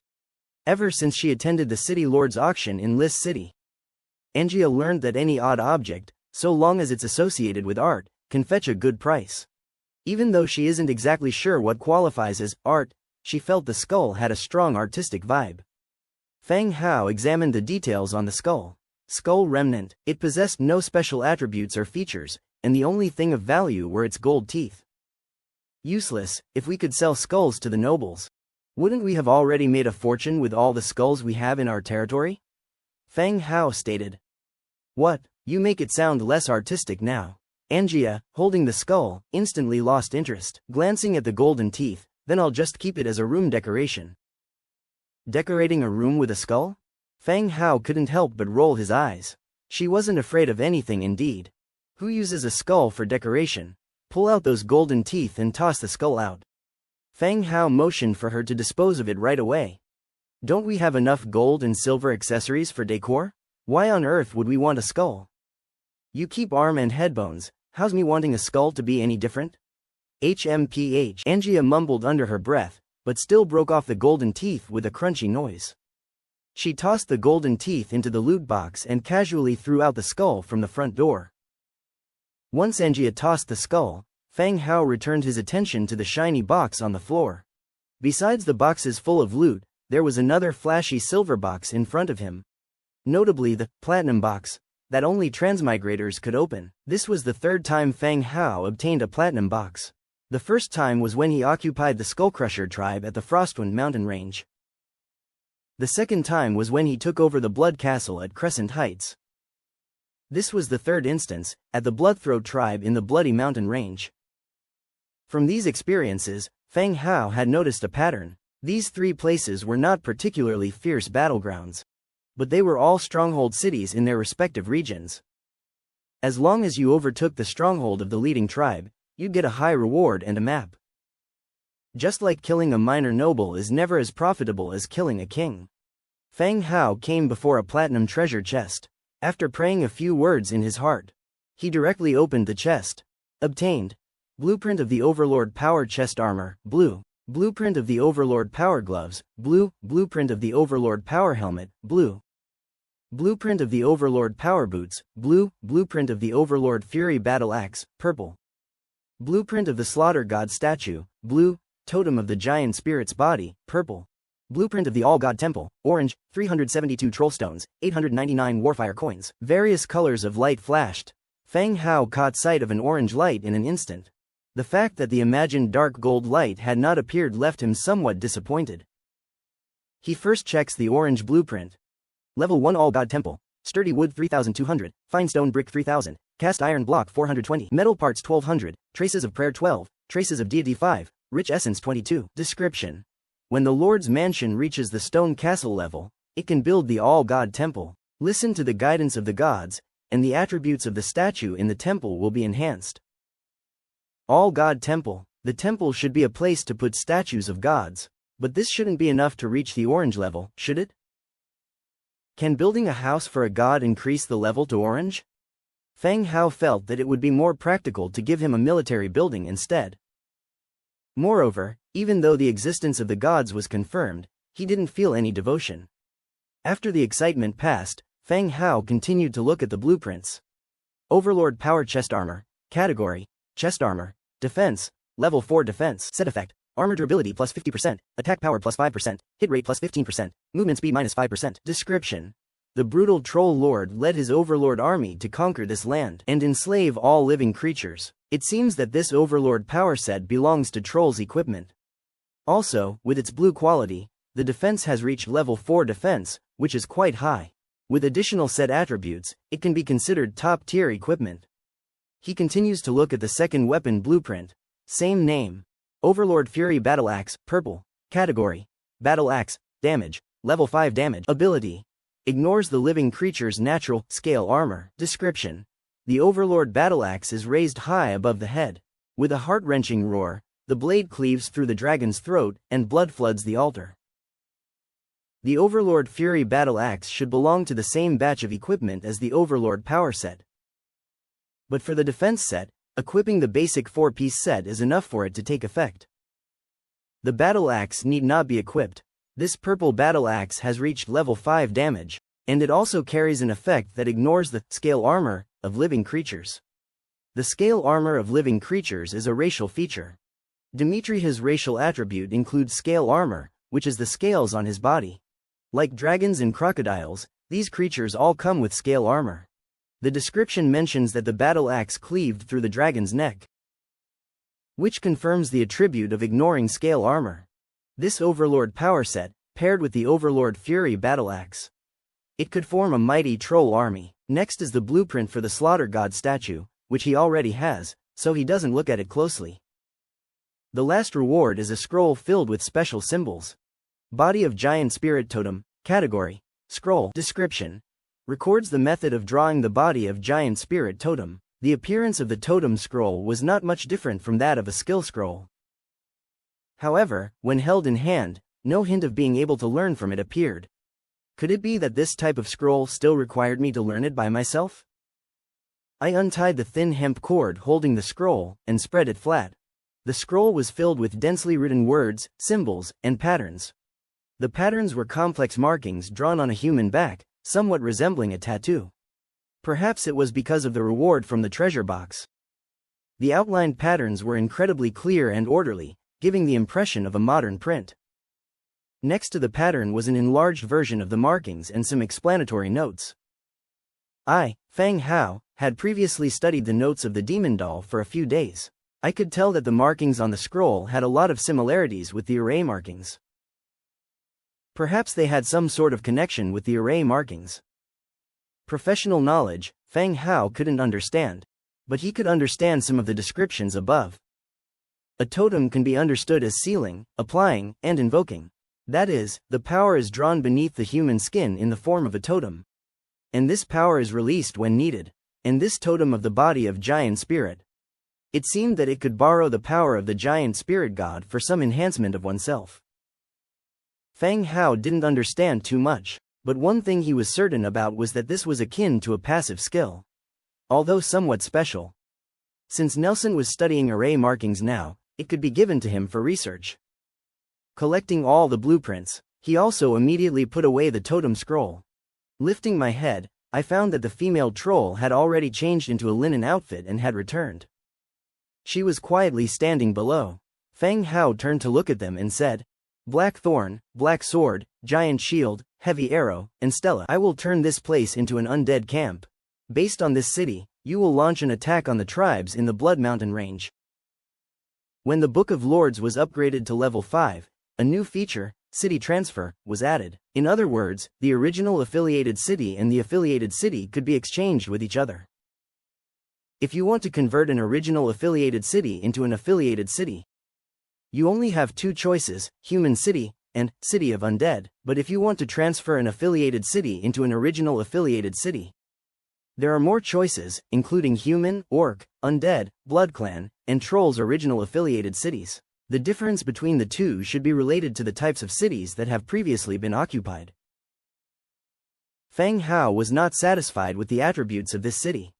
The bonuses it provided were not high, and there was 50% internal strife. Moreover, most of the trolls in the city had been killed, rendering the added attributes useless. Rather, it would be better to turn this city into the second city of Undead. This would also facilitate the subsequent battles against other trolls in the Bloodthirsty Mountain range. Hearing Fang Hao's proposal, all the heroes nodded slightly. "Lord, if we turn this place into the city of Undead, we can greatly reduce the time and efficiency of occupying the Bloodthirsty Mountain range." Black Thorn stepped forward and spoke. "Turning this city into the city of Undead could be of great help to future battles. The rest of the heroes had no other opinions. The female troll Stella's face changed a little, but she didn't stand up to oppose it. Feng Hao, as the victor, had full disposal rights over the city. Even if she protested, there was nothing she could do. She could only hope that the city of Undead would not have any impact on them as living creatures.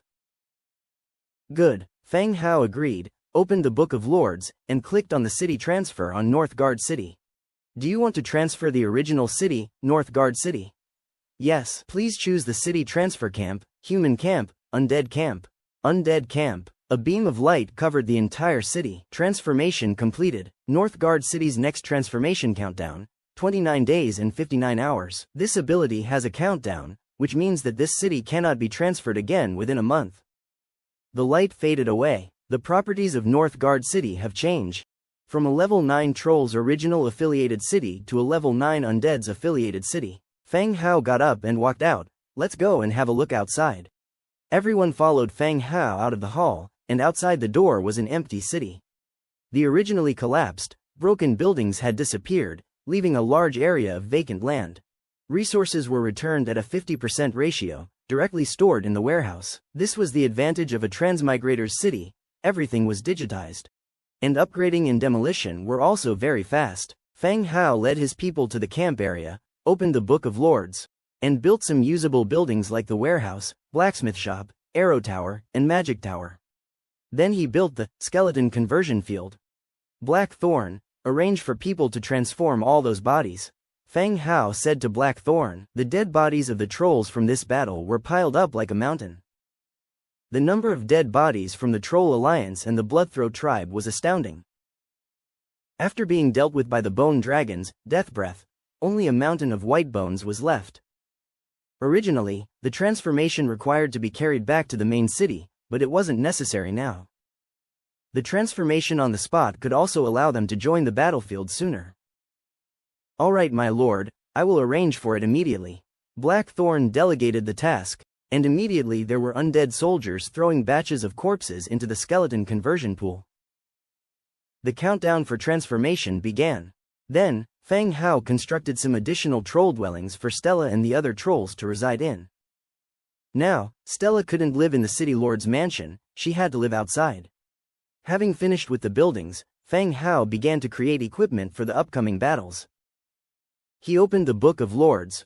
Power of the Overlord chest armor, iron 12, cast iron pieces 6, thick leather 10, flax 15, spun thread 22, metal parts 25. Power of the Overlord helmet, iron 8, cast iron pieces 3, thick leather 5, metal parts 12. Power of the Overlord gloves, power of the Overlord boots. Quantity to be manufactured, 3,000. 100-fold amplification triggered. Obtained power of the Overlord armor set 303000. The original skeleton troll was still wearing the 3-piece troll suit made by Feng Hao, even though the power of the Overlord armor set had good attributes. Feng Hao had no plans to replace the original equipment just yet. The production of 300,000 sets was for the newly converted trolls and as reserves for upcoming battles. Wrath of the Overlord battle axe, cast iron pieces 35, fine iron 12, metal parts 8, essence of destruction 2. The production of the battle axe involved using fine iron and essence of destruction. Fine iron is an advanced material of iron resources. The territory currently had no production methods for it. But after a long time of exchange with the Aborigines through the channels, there was a storage of 172 units. Essence of destruction is a rare resource. Although there is a certain reserve, it is also quite valuable. Feng Hao set the production quantity to the maximum, 14. Confirming production. 100-fold amplification triggered. Obtained Wrath of the Overlord battle axe 1414. A large number of weapons piled up on the ground before him.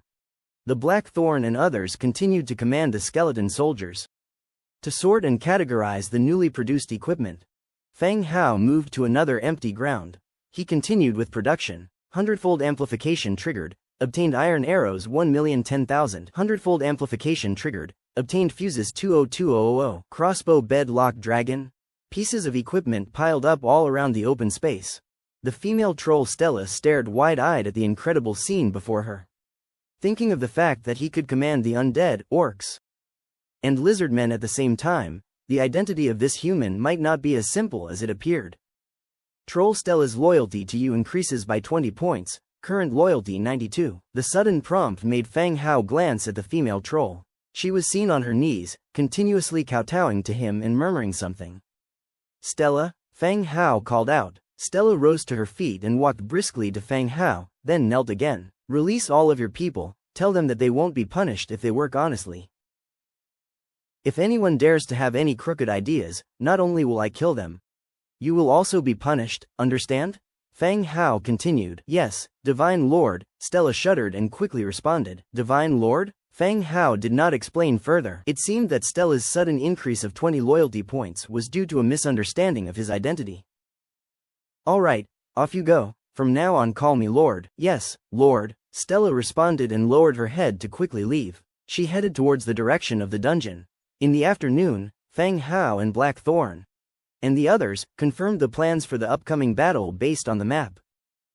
After entrusting all matters to the Blackthorn and the others, he returned to the territory with Angia and Demetria. Upon returning to the territory, it was already past 7 in the evening. After telling Era to prepare dinner, Feng Hao headed directly to the Viscera Museum to find Nelson. Upon entering the hall, a chilly sensation greeted him. The place was far more effective than any air conditioning. The second floor of the museum was not closed, and Nelson could be seen drawing symbols on a skeleton arm. It seemed he was practicing the content from the demon doll notes. Hearing footsteps, Nelson looked up slightly. Lord, Nelson rose and said, Scholar Nelson, I have obtained another totem-type runic figure, he said, and took the totem scroll out from his storage space. Oh, let me see. Nelson took it and began reading it with serious attention. Very soon, Nelson put away the scroll. He began to speak. Lord, this totem is not difficult. Do you want to get this totem tattooed? Does this artifact have any special effects? Feng Hao continued to ask. This totem is also a kind of rune. It seals special powers into the bodies of living creatures, which can be invoked when needed. Nelson explained the function of the totem. So, what power does this have? Feng Hao continued to ask. The level of this totem is not low. The effect introduced is also very good. Providing an enhancement to both magic and physical strength, it would benefit you greatly, Lord. Nelson explained softly. As expected, it was similar to a passive skill. That's to say, this type of totem, when tattooed on the back, functions like the Kylan tattoo of Mr. Bottleneck. It can add some special effects. Sounds pretty good. It sounds good. Can you do it? The tattoo was a reward from a treasure box and it was beneficial. There was nothing to doubt about its security. Even though he rarely fought personally, this world still had many dangers. Extra life-saving methods were necessary. Nelson nodded slightly. I need to do some research and practice, then I will notify you, Lord. Okay, Feng Hao responded and did not further disturb Nelson. He walked straight out of the museum, after returning to the Lord's mansion and having dinner. After playing a game with Era, he promptly fell into the realm of dreams. The deep of the night. In Lis City, a dim basement. In the middle of the room, there was a giant circular wooden table with a nightstone hanging over it as a chandelier. The dim light made the entire space mysterious and shadowy. 12 people in black robes were gathered around the circular table. Their cloaks concealed their figures, masks hid their faces. There were many empty seats around the table, indicating that almost half of the regular attendees were missing. The figure in black at the head of the table began to speak. All right, whoever has completed their tasks can hand them in. The people present seemed quite familiar with the process. 3 of them pulled documents from their cloaks, having gathered intelligence, and handed them to the leader. The figure at the head, the leader, stowed the documents into his clothes, nodding slightly in acknowledgement. Out of the 12 present, only 3 had reports. Again, the leader in black took out several assignments. Then he said, I know everyone has been cautious lately, but our duties still need to be fulfilled. Look at the assignments for this time, and anyone who thinks they can complete one should take it. A pile of data was spread out. Everyone started to pass it on and look through it. I should be able to manage the arms factory assignment, a figure in black robe claimed, speaking thus before directly taking the assignment into their hands. I can take on the task of capturing the Transmigrator, but I do not have a suitable place for interrogation. If anyone has a secure location, we can cooperate and split the merit equally. As soon as this man spoke up, another quickly chimed in. I've just dealt with a hidden location. We can cooperate there. All right, tell me the location, and I will detain and escort him there once I catch him, he replied.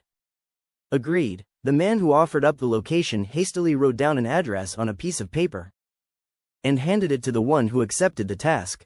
Tasks could be taken singularly or completed in cooperation.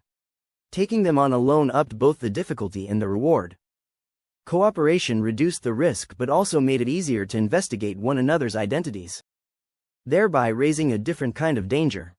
It was not as if the lack of a face meant your information became worthless. Shortly, all the tasks were handled and assigned. The whole room fell into silence once more. At this point, someone spoke up again. The city lord's house has been increasingly stringent in their search for us. And they also have a highly capable team aiding them. We must solve this problem.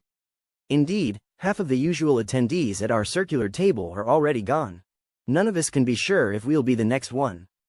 I believe we should prioritize this matter, at least find out the team investigating on her behalf. If anyone has any leads on this team, I can arrange for someone to get rid of them. Or we could just eliminate the city lord. There wouldn't be any need for an investigation. You're being a bit presumptuous. If she could be killed, she would have been dead so many times already. Everyone started speaking up again, each taking a turn to voice their thoughts. Discussions were mostly revolving around their worry for the city lord and their fears of being the next to be removed from the round table. Even if the city lord wouldn't kill them, the other faceless ones would. Once they were caught by the city lord, the other faceless ones would get rid of them immediately. Then, when everything seemed chaotic but no solutions were to be found, the leader suddenly spoke up. Speaking of this mysterious team, I do have suspicions about someone who fits the profile of a person who might be able to assist her. All eyes turned to him. Who is it? It's that newly arrived merchant in the city, Fang Hao? Upon hearing this name, all those present were slightly taken aback. This young man with black hair and black eyes, who created designs for Rebecca and ran a hot pot restaurant and clothing store in the city, was quite ostentatious in his dealings. Everyone, directly or indirectly, had heard this name, but he was so high profile and not a local, people didn't suspect him. Isn't that lad from outside the city? How could he possibly be trusted by someone from here? Someone raised a doubt. Yeah, and going by appearance alone, this lad is one of the Transmigrators. It's quite unlikely to be him. I've investigated Fang Hao. His coming and going from the city lord's mansion only pertains to taking some business orders. He hardly knows anything about Lis City. It's unlikely it's him, another person commented. I received some special news. Fang Hao doesn't like women. Despite his clean looks, he actually likes men. Everyone began to discuss and speculate based on Fang Hao's known details. Even though Fang Hao frequently entered and left the city lord mansion, it was not believed that he was aiding Rebecca. The man in black at the head, upon hearing everyone's conjectures, softly clapped his hands, halting the noisy discussion. He began to speak. I have some more detailed information. This Fang Hao has registered a mercenary group at the task hall. This means he has a team of his own, fulfilling the conditions to aid clan leader Rebecca. Upon hearing this news, the people present fell silent. They had not uncovered anything about the mercenary group. Everyone fell into contemplation, but someone soon raised a question again. Fang Hao is an outsider trader, having his own convoy is normal. Judging him based solely on this point seems a tad far-fetched, somebody countered. Outsiders merchants need to escort their merchandise. Besides hiring mercenary groups, they would also have their own transportation squads. Registering as a mercenary group during their free time, to supplement their income, was a practice of many. Another person began. I also went to investigate the mercenary group a few days ago. I didn't discover this lad's name on the register, which led others to recall the mercenary group. Capturing the nameless one was not an easy mission. A trustworthy team with significant combat power, provoking necessary changes. Some thought about the mercenary group. But after searching high and low, there was no significant clue to be found. The leading man in black responded. There's no way to find any information related to his mercenary group in the task hall anymore. This is why I suspect him. Having heard this information, everyone once again fell silent. The persons capable of hiding their mercenary group's information were indeed few. The reason to hide was indeed worth the crowd's suspicion. With this, Feng Hao seemed even more suspected by the crowd. I feel like we can capture this fabric merchant. We could prove whether he's connected to this matter and also conduct the transmigration investigation. Someone proposed. I suggest we kill him directly. Regardless of his relatedness to this issue, we should dispose of him right away, another person exclaimed. No, Feng Hao has built up quite a reputation in the city. I received news that he just recently made a large donation to the temple. His death would have a huge impact on the city, another stated. Then what should we do? He's already under suspicion, but we can't kill nor capture him, someone asked. As people started to voice their suggestions, each without an ideal solution, the leading man in black spoke again. All right, enough chatter. Since we suspect him already, we must conduct a detailed investigation. I will count this as one task. Whoever can accomplish it will gain the corresponding reward. Having said this, the man in black pulled out a blank order and swiftly scribbled down the task details on it. He slid it into the center of the round table. The noisy room once again quieted down. People looked at the order in the middle of the table, but none made a move to take it. After a while, a rather stocky man in black spoke up. I wouldn't mind investigating this Feng Hao. However, I can't guarantee whether he will end up dead or alive. All right, if it turns out to be him, whether he lives or dies is not important. Fine, I will take on this task, agreed the man, and then took the order. In the time that followed, everyone discussed the city's situation and exchanged the information they had gathered. Until late at night, the small secret meeting gradually came to an end. People started leaving one after the other, and the shadows in the corners of the room started to stir. After hesitating for a few seconds, it followed the direction the lead man in the black robe had taken. Next morning, Feng Hao woke up from his dream like any other day. After exercising around his territory, he had just returned to the Lord's mansion when he saw Lori and an old Blackfoot cat orc sitting in the great hall. My lord, Lori quickly stood up to salute. The elderly orc shuddered and also followed suit. Bending down, he saluted, my lord. This old orc was the clan leader of the Blackfoot cat tribe. After hearing Lori's account, he followed him to this territory. That he saw the undead soldiers covering the mountains and plains made his fellow tribespeople feel uneasy. But due to their trust in Lori, they still followed him into the city to meet the city lord. However, they marveled at how the ordinary young man before them had any connection with the undead they saw outside the city. It gave off an unreal feeling. Seeing Lori return, Feng Hao also relaxed a bit. In these past few days, Angia kept saying that Lori was not good at riding and could fall to her death. Or she could fall into a river since she wasn't very tall and couldn't touch the bottom. Feng Hao started to worry, tormenting himself with the idea that Lori could encounter some danger on the way. Now that she had returned safely, his apprehensive heart settled down. His gaze fell again on the elderly Blackfoot cat. The elderly Blackfoot cat, about 1.3 to 1.4 meters in height, wore a grayish linen attire and had a tree root walking stick in his hand. It looked like he was the clan leader of the Blackfoot cat tribe. Good, you're back safely. Make yourself comfortable. Feng Hao also settled himself comfortably in his seat.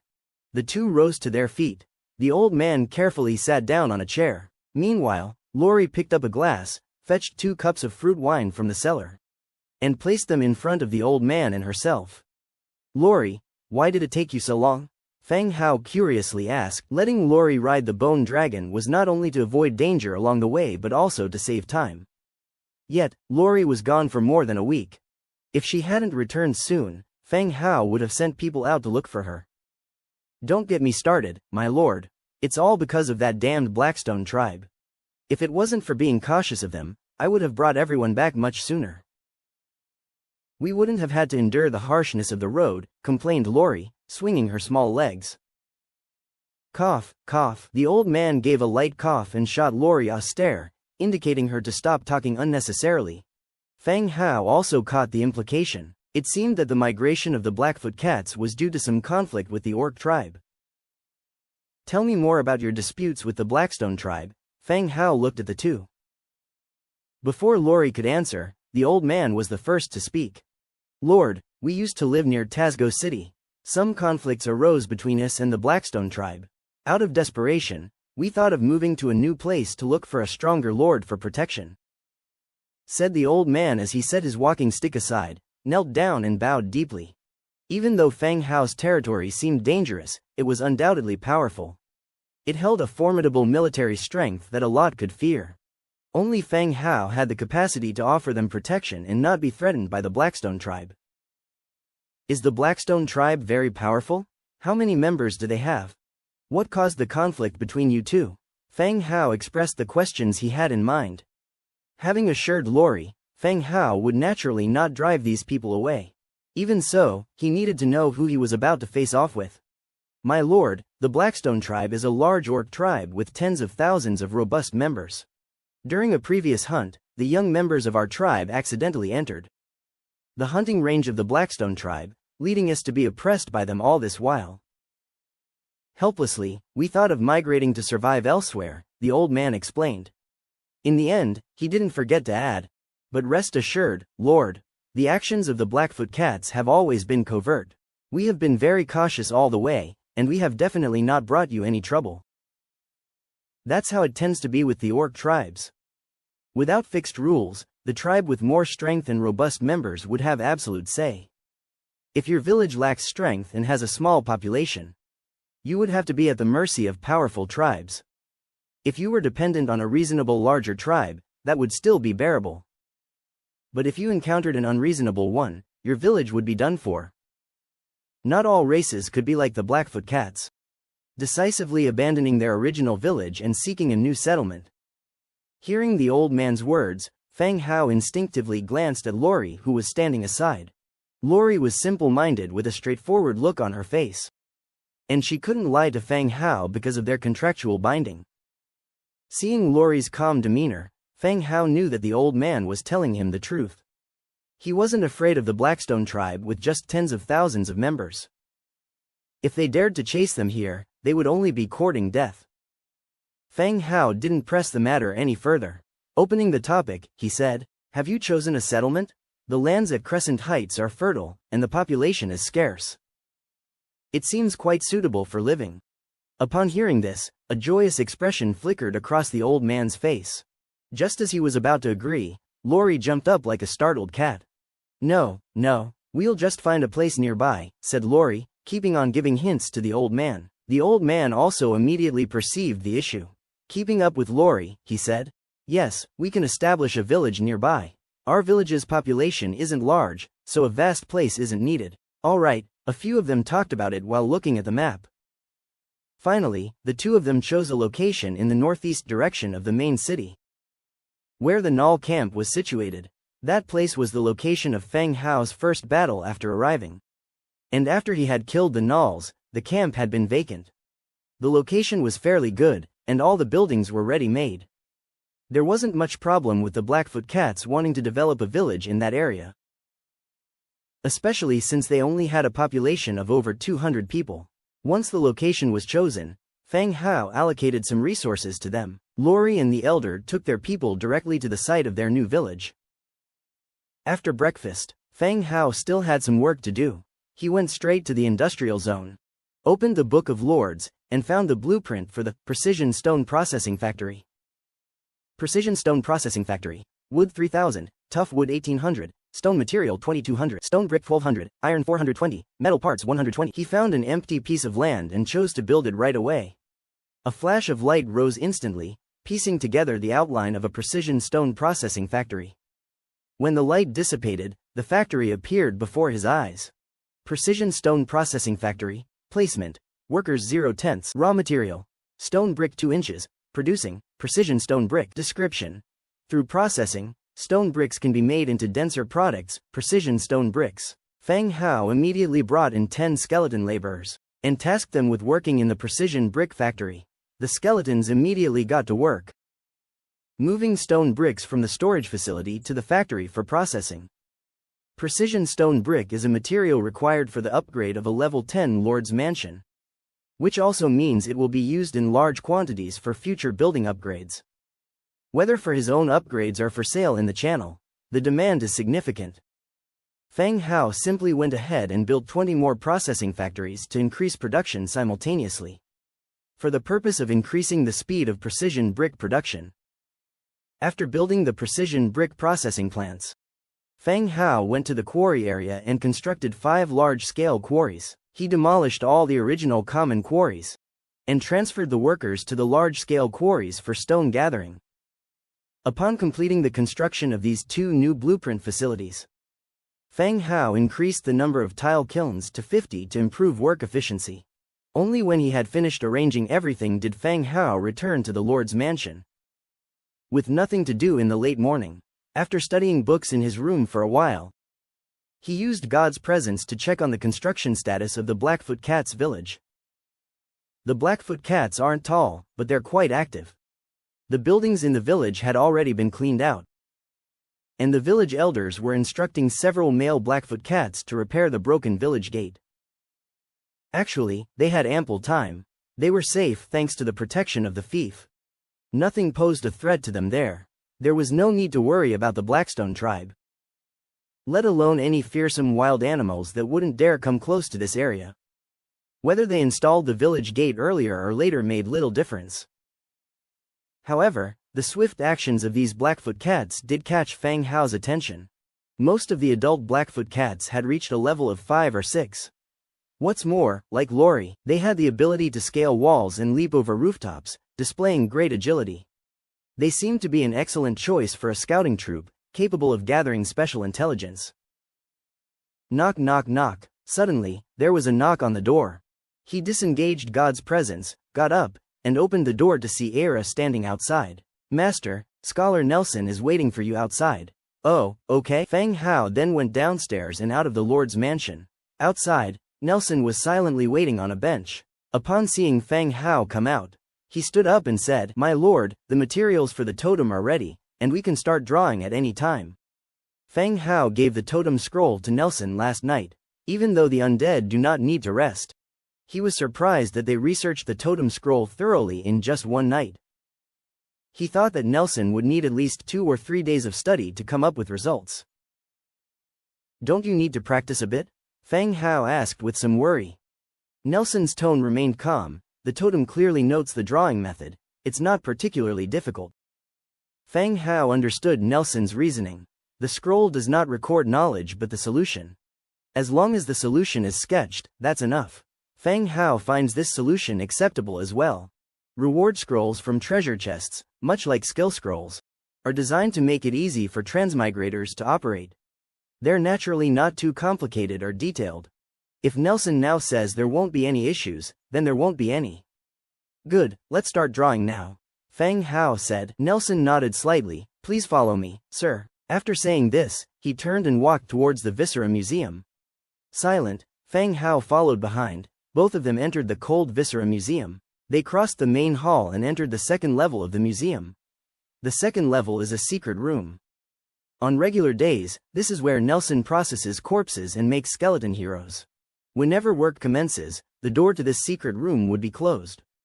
It only opens again after Nelson finishes his work. In the center of the secret room is a waist-high stone bed. Next to it are 3 shelves filled with various medicines and tools. "Sir, you need to remove your upper garments and lie down on this stone bed." Nelson placed his staff aside and began sorting through the bottles and jars. Feng Hao felt as though Nelson was about to dissect him. Thinking this, he still removed his upper garment and laid bare-chested on the stone bed. As soon as he laid down, a bone-chilling coldness came over him. This kind of coldness felt as though it was freezing his soul, not just the coldness from the stone. Despite this, the issue wasn't significant, it was bearable. "Sir, the materials for drawing the totem, including basil, silverbloom, regrowth powder, and giant spirit blood was obtained from Dujin in the Trade Alliance store this morning," Nelson casually stated. Feng Hao listened quietly. He had never heard of these materials before. "They sell blood in the store?" Feng Hao was drawn to the giant spirit blood. "The giant spirit blood was found in the warehouse. It must be a war trophy you brought back," Nelson replied. The war trophies in the warehouse were definitely ones he had brought back. But as for this giant spirit blood, he genuinely had no recollection of it. Perhaps it was just buried under some items and he hadn't noticed. Nelson ground several herbs, smashed an amber gem, and the fresh red liquid sealed within dropped into the container. After a round of mixing, The ink required for the totem was prepared. Nelson picked up a silver needle prepped to one side, moved next to Feng Hao. Sir, you might feel some pain. If it's too severe, the orc girl has an analgesic drug that can alleviate the pain. The orc girl with the analgesic must refer to Red Fruit, who was studying herbalism. It seems she was a quick learner too. She was already able to create an analgesic. That won't be necessary, I'm not as delicate as I look. Feng Hao patted his bare back indicating Nelson to proceed. Nelson didn't hesitate. Holding the silver needle with his skeletal fingers, he began the needlework. His finger transformed into phantom figures, quickly pricking Feng Hao's back like a sufferer of Parkinson's disease. In just a flash, tens of needles had punctured a small part of his skin. Blood stained Feng Hao's back. Ouch, shit. Before long, Red Fruit was kneeling at the side, continuously wiping sweat off Feng Hao's forehead. Even after using the analgesic, the pain only subsided a bit, still causing Feng Hao's forehead to bead with sweat. The swollen and bleeding area gradually revealed lines of symbols. Half an hour later, the drawing of the totem was finally completed. Gained totem, body of giant spirit. Body of giant spirit. Ability, giant physique. Body of giant spirit. Giant physique. Passive, stamina plus 80%, strength plus 50%. Body of giant spirit. Active, after activating, a giant spirit projection appears that imitates your actions against the target. The projection has 300% of your attack power with 100% of all damage dealt, replenishing health. Lasts for 15 seconds. At the moment of completion, Feng Hao received a system prompt. The body of giant spirit has two types of abilities. The first is giant physique, a passive ability that enhances your body as soon as the totem is drawn. At this point, Feng Hao could clearly feel his muscles tightening, stronger than before. The second, body of giant spirit, is activated manually to take effect, but it's quite a powerful ability. It mimics your actions to attack. Moreover, all the damage dealt will fully replenish your health. It's an unbeatable ability in battle. The only drawback is its short duration of just 15 seconds. Now that the totem drawing was complete, Feng Hao sat up from the stone bed with a pained grin, a fresh wave of pain sparking on his back. Sir Nelson, is drawing a totem always this painful? Feng Hao touched his back, his hand covered in blood. Nelson shook his head slightly. You're the first living creature to lie on this stone bed. I cannot give you an accurate answer. Well, okay. It seems that he is the first living person that Nelson has drawn. It's not bad to be able to complete the drawing. Stepping out of the Viscera Museum, Feng Hao was lying on a bench with his bare upper body, invoking God's presence on a passing skeleton warrior. Immediately, he could observe his own body through the skeleton warrior. Looking at himself lying on the bench, his back is already swollen in a large area, slightly raised with the pattern of the totem. However, the totem does not have any color, that is to say, it will not be exposed like a tattoo and be discovered by others.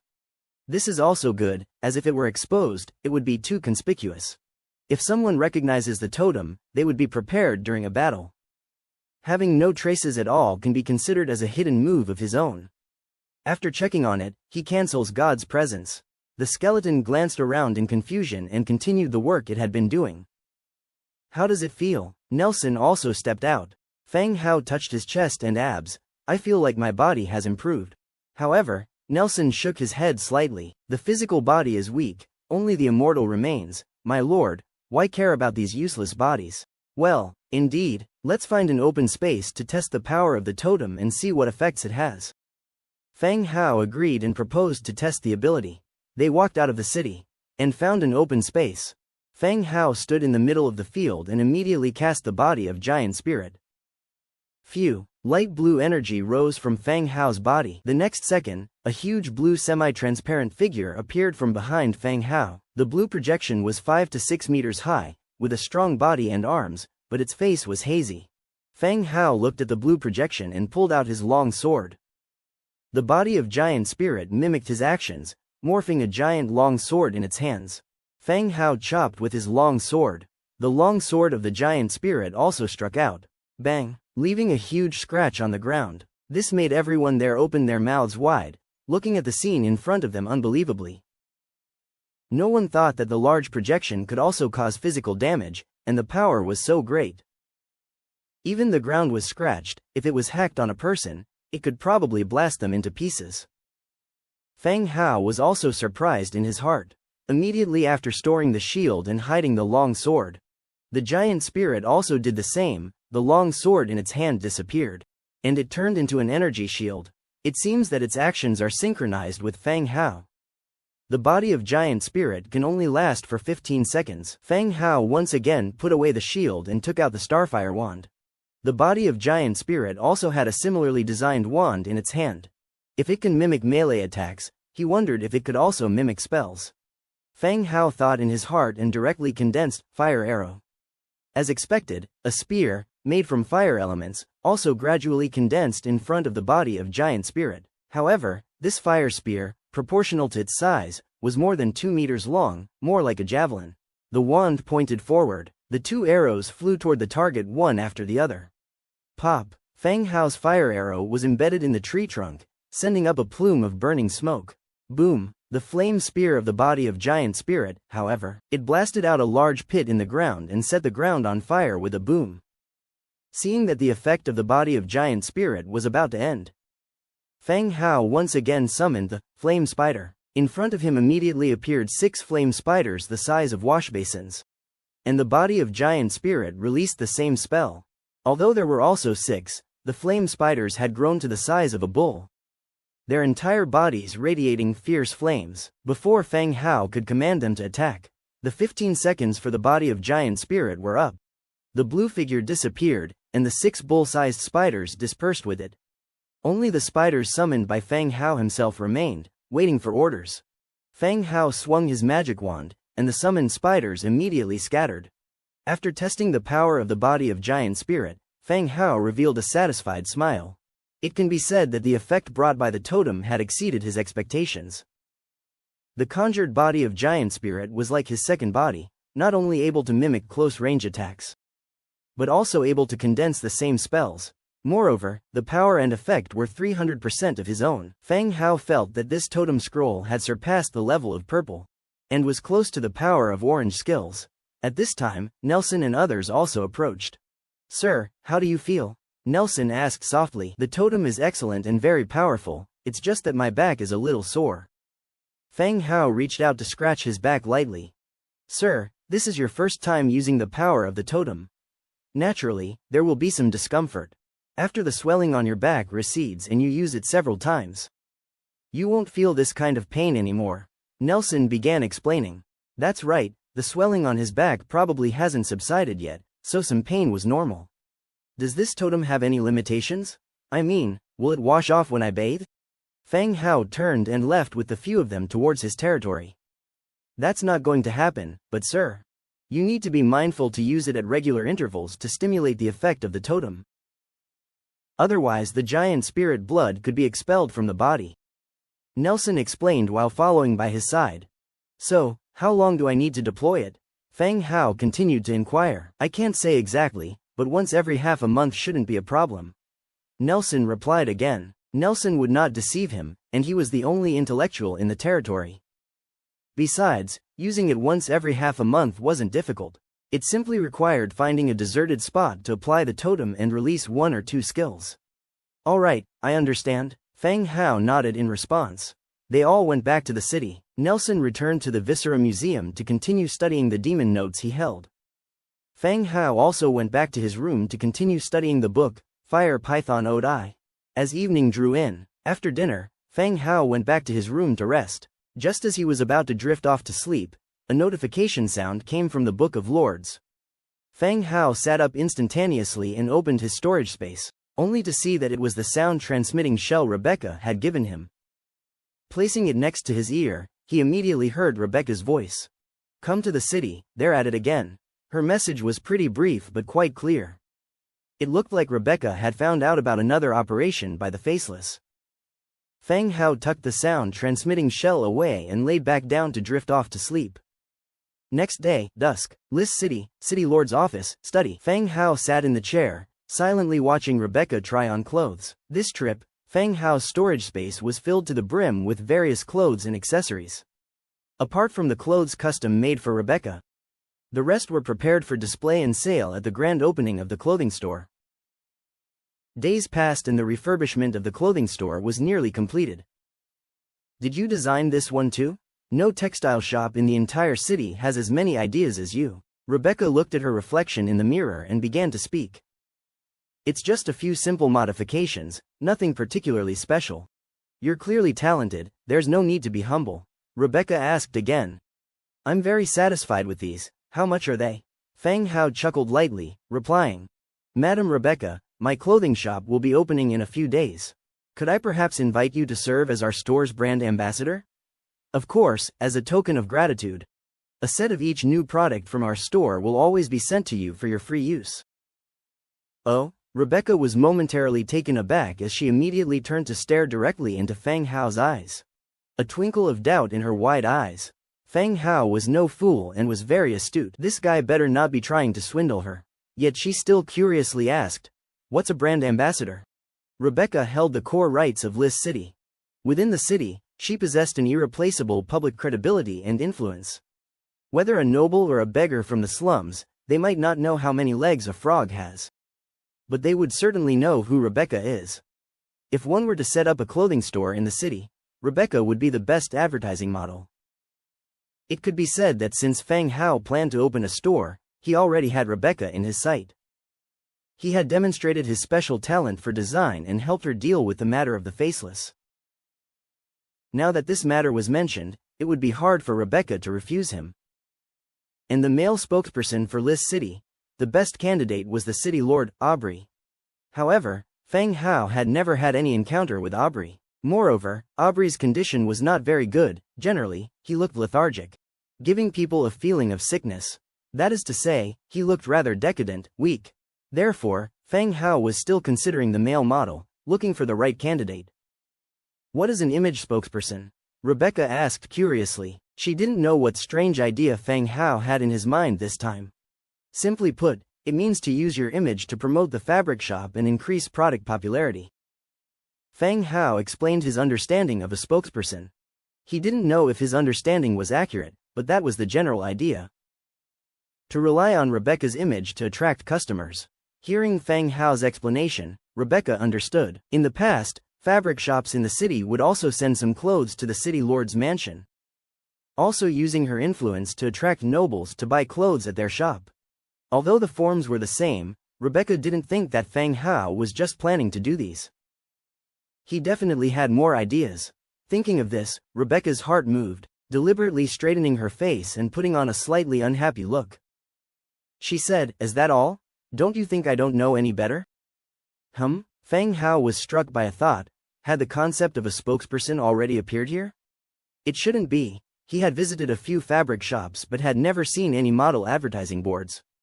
So what's your idea, madam? Fang Hao asked tentatively. Rebecca leaned on the desk and spoke softly. You don't think I, Liz City, need this little money from these clothes, do you? Naturally, Rebecca wouldn't need the money from these few pieces of clothing. She was even willing to spend a lot of money to customize a dress that suits her taste.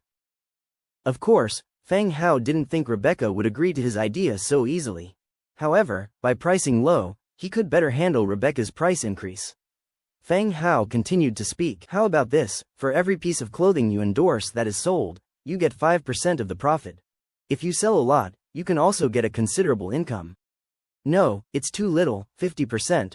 Rebecca shook her head and named her price after. At most 10%, if not, I'll have to switch to someone else. Fang Hao's expression also turned serious. The price Rebecca asked for nearly made him lose his breath. Fine, deal. Tell me, what exactly does a spokesperson do? Rebecca immediately put on a triumphant smile, then emphasized again. Let's get it straight. I don't have time to follow you around in the store for promotion. I will invite a painter to draw full body pictures of a few clothing styles at that time, which can be displayed in the store. You don't have to go to the store, Fang Hao explained. Rebecca thought for a moment. It could work, but these portraits take a long time. 1 or 2 would be fine, but too many and I won't have time. Current portrait paintings still require models to maintain a steady pose for a long time before the painter can start drawing. Rebecca didn't have time to spend on this. I've thought about that too. I have a magic tool here that can briefly capture the image. When the time comes, all you need to do is change into the outfit and strike several poses. Fang Hao replied with a smile. What he was talking about was the photographing function of the Book of Lords. He didn't need Rebecca to hold her pose for a long time, which indeed consumed too much time. As long as the photo was taken, the person would remain stationary. He would let the painter draw the selected photo, which would also facilitate some later modifications. Is there such a tool? Why haven't I heard of it? Rebecca was somewhat skeptical. Fang Hao immediately opened the Book of Lords, took a photo of the room, and handed it to Rebecca. You see, this is it. This is amazing. Rebecca's eyes widened. I didn't fool you, right? So why don't you take pictures of all the clothes I brought tonight? And I can go find a painter tomorrow, Fang Hao suggested. That could work. She immediately struck several poses, and Fang Hao recorded them using the photo function. This time, he brought a total of 3 new garments, plus the kipao he had sent before, which made a total of 4. Rebecca tried them on one by one, and they were all photographed. All the clothes were photographed once through. Rebecca then started to select from the photos, picking 4 that she was relatively satisfied with. She also instructed Fang Hao to remind the painter to make modifications at certain parts. Fang Hao naturally agreed. He also hoped that the advertisement when drawn will be more perfect, so he can earn more money. After finishing with the matter of the clothes, Fang Hao continued to ask, do you have any news about the task you mentioned? Those guys will take action during these next few days. But there's no specific information yet about the place and time. Upon mentioning the faceless, Rebecca's expression instantly darkened. With their cooperation, they had captured quite a few of the faceless. They had initially thought that these people would lie low for a while. But to their surprise, just 2 days had passed before there was news of fresh activity. Moreover, this activity was quite brazen, reaching her ears several days in advance. All right, then I will stay in the city for a few more days. If there's any intelligence, have someone notify me, said Fang Hao. Okay, Rebecca nodded, showing she understood. The purpose of their collaboration was essentially the same. Rebecca aimed to consolidate her authority in the city, while Fang Hao wanted to deter the faceless from threatening them, the Transmigrators. Only by exerting their utmost efforts to eliminate the faceless could they compel them to stop. Not daring to take any large-scale actions, upon leaving the city lord's residence, Fang Hao and Angia had just returned to their place. They saw a tall man with short hair suddenly leaving through the main gate. Fang Hao was slightly taken aback. Despite the thickening of the night, one's body shape and height still have a certain recognizability. He was certain there was no such man living in his place. You, wait a moment? Fang Hao directly called out to stop him. The man turned around. Seeing Fang Hao, he directly asked, when did you enter the city? Fang Hao furrowed his brows deeply. The familiar voice, coupled with the handsome appearance, immediately allowed Fang Hao to recognize this person's identity. Rolana, the emotionally unstable vampire. She had cut her long hair short, much like those dandy gentlemen, and combed it back. She wore a set of well-fitted noble garb, looking much like a noble young master with a refined face. Fang Hao did not question why she was dressed like this. Cutting her hair and starting anew might not be a bad thing for Rolana. He directly asked, Rolana, what are you doing out so late? Rolana ran her fingers through her hair and casually replied, don't you know, sir, that we of the Eternal Night clan prefer the night? Fang Hao didn't mind Rolana's indifferent tone. He continued, it's late and everyone in the city is resting. It seems there aren't many places you can go. With a smile, Rolana responded, I'm just bored, going to the nearby tavern to sit and sip a couple of drinks before I come back. Indeed, there was a tavern nearby that would stay open late. As long as Rolana did not stir up trouble, it would be fine. All right, be safe, Fang Hao reminded her. But the sentence seemed to be somewhat redundant. Thank you for your concern, sir, she replied. Rolana performed an elegant nobleman's salute and then elegantly walked towards the tavern. Fang Hao watched as Rolana's figure disappeared into the distance. He then walked straight into the courtyard and went back into his room to rest. The next day, after breakfast, Fang Hao once again saw Rolana. Last night, he learned from the housemaid that Rolana had arrived in Lis City a few days ago. Dressed in gender-neutral attire, she would sometimes go out during the day and sometimes at night. Because of her difficult-to-approach personality, the maids dared not chat with Rolana.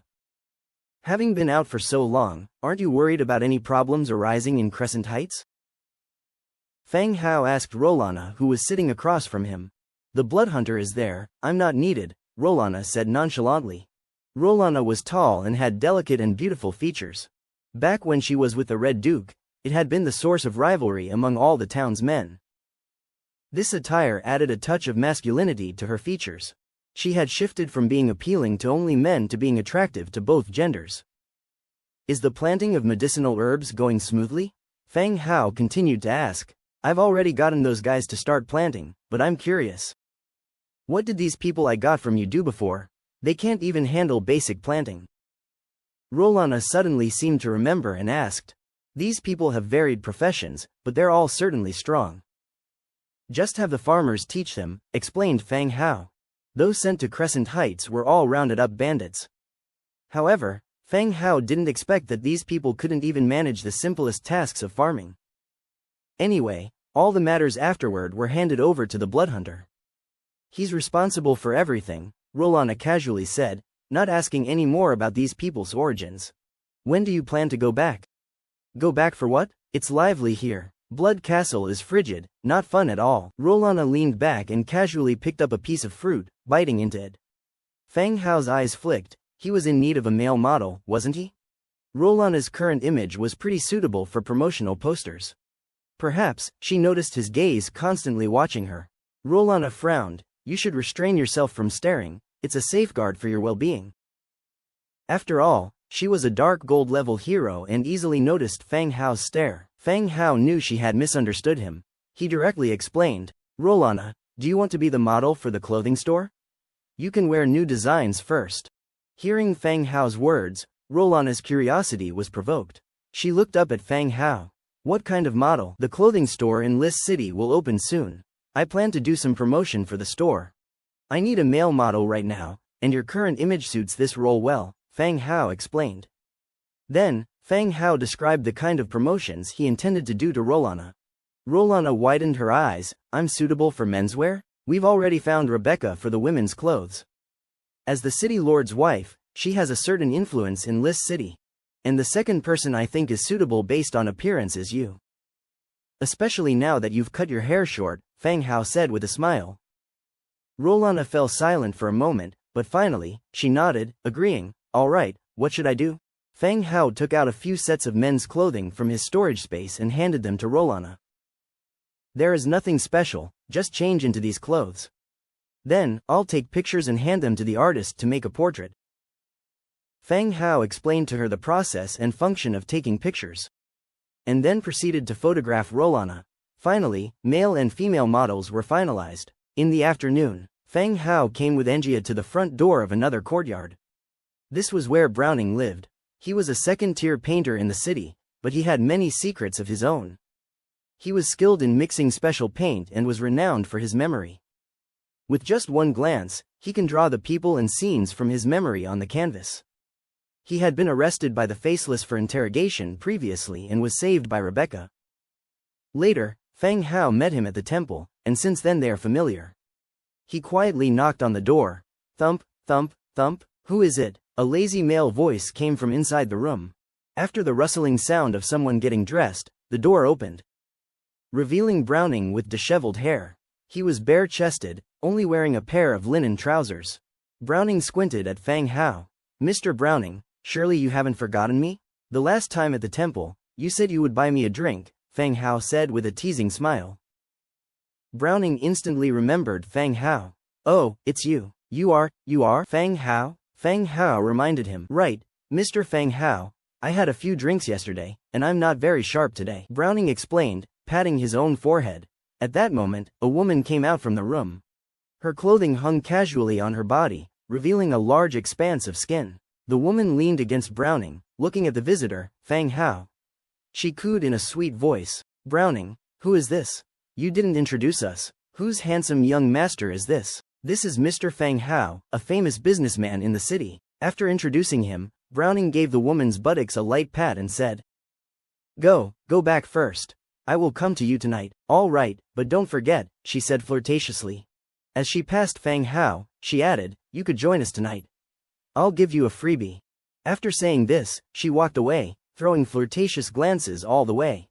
Browning's room was a bit messy. There were items scattered all over the floor, and heaps of unwashed clothes in the corners. However, the walls were adorned with various framed oil paintings, primarily of female figures. Mr. Feng Hao, you must have something important to talk about this time, don't you? Browning moved 2 chairs in front of Feng Hao and Angia. Yes, I wanted to ask Mr. Browning to paint a few pieces for me. I need them to be of high quality. Of course, the price is negotiable. Feng Hao was direct about his intentions. Oh, that's absolutely no problem at all. Are they portraits of you? Browning replied enthusiastically. His daily expenses were quite substantial, so he certainly wouldn't turn down business that came knocking at his door. He brought out his treasured fruit wine, planning to entertain his potential client. It's not me, it's Mrs. Rebecca. Clatter. The earthenware cup in Browning's hand fell and broke in 2 on the wooden pad. Ignoring the broken shards, Browning exclaimed in surprise, City Lord's wife Rebecca? Yes, so the quality of the work must meet the requirements. Otherwise, it would be hard to win her approval. Feng Hao spoke earnestly. Browning's expression quickly shifted before he seemed to have reached an acceptance state. And he then said excitedly, no problem, of course there is no problem, I will definitely satisfy her.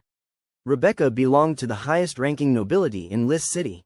To paint for her was a symbol of honor.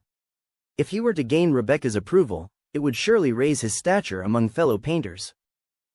Feng Hao nodded in agreement. Subsequently, he started discussing the size of the canvas and the shop's requirements with Browning.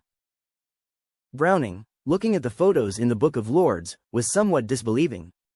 Even though Feng Hao stated that it was a treasure, he was still astonished for quite a while. Eventually, at the reminder from Feng Hao, he began to prepare an adequately sized canvas and started to paint using the photo as a reference. 2 hours later, the canvas had been colored and the rough outline was already shaped. Browning would continue to refine it. Feng Hao would need to return the next day to further modify the painting while referencing the photo. By the time they left Browning's house, it was already late. Feng Hao and Angia went straight back to their place. From a maid, they found out that Rolana had gone to the bar again. Feng Hao went straight to his room, planning to rest. Just as he was closing the room door, a shadowy figure slowly emerged from a corner. Feng Hao's heart jolted. In one swift motion, his right hand skimmed over the Book of Lords, and the magic wand was now in his hand. Almost instinctively, he prepared to counterattack and leave the room. But then he saw Little Yu standing in the shadowy corner. Little Yu, you've managed to scare me again, Feng Hao said irritatedly, putting away his weapon.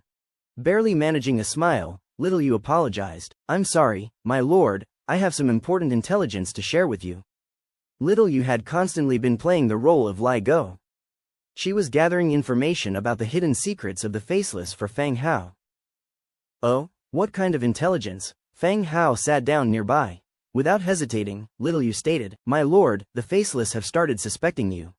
They intend to leak some false information to the City Lord's mansion. To confirm whether you are the one assisting Rebecca. Feng Hao's brows furrowed immediately upon hearing this news. In an era devoid of surveillance and security equipment, he had thought he would remain unnoticed by his enemies due to his careful actions and Rebecca's protection. Why was he the one they were suspecting? How did they come to suspect me? Feng Hao asked. Little Yu replied, There's a high-ranking official of the City Lord's mansion among the Faceless. He discovered that you've concealed your mercenary registration in the task hall. Coupled with your frequent visits to the City Lord's mansion, he was led to suspect you. After a pause, she added, There are some Faceless who do not think you're involved. However, they still plan to circulate some fake intelligence to confirm whether or not it's related to your mercenary group. Hearing this, Feng Hao finally understood where he had made a mistake with his identity. Rebecca must have hidden his mercenary registration information to ensure his anonymity. But it had inadvertently become a clue for their suspicion. So this operation, as long as I don't go, will be all right, right? Said Feng Hao. That's indeed the simplest way, but it won't dispel their suspicions completely. I would recommend using this opportunity to get rid of any remaining doubts they might have about you. Little Yu suggested. Feng Hao looked at Little Yu. His mind was racing. The easiest way would be to cancel the operation altogether, knowing about their conspiracy.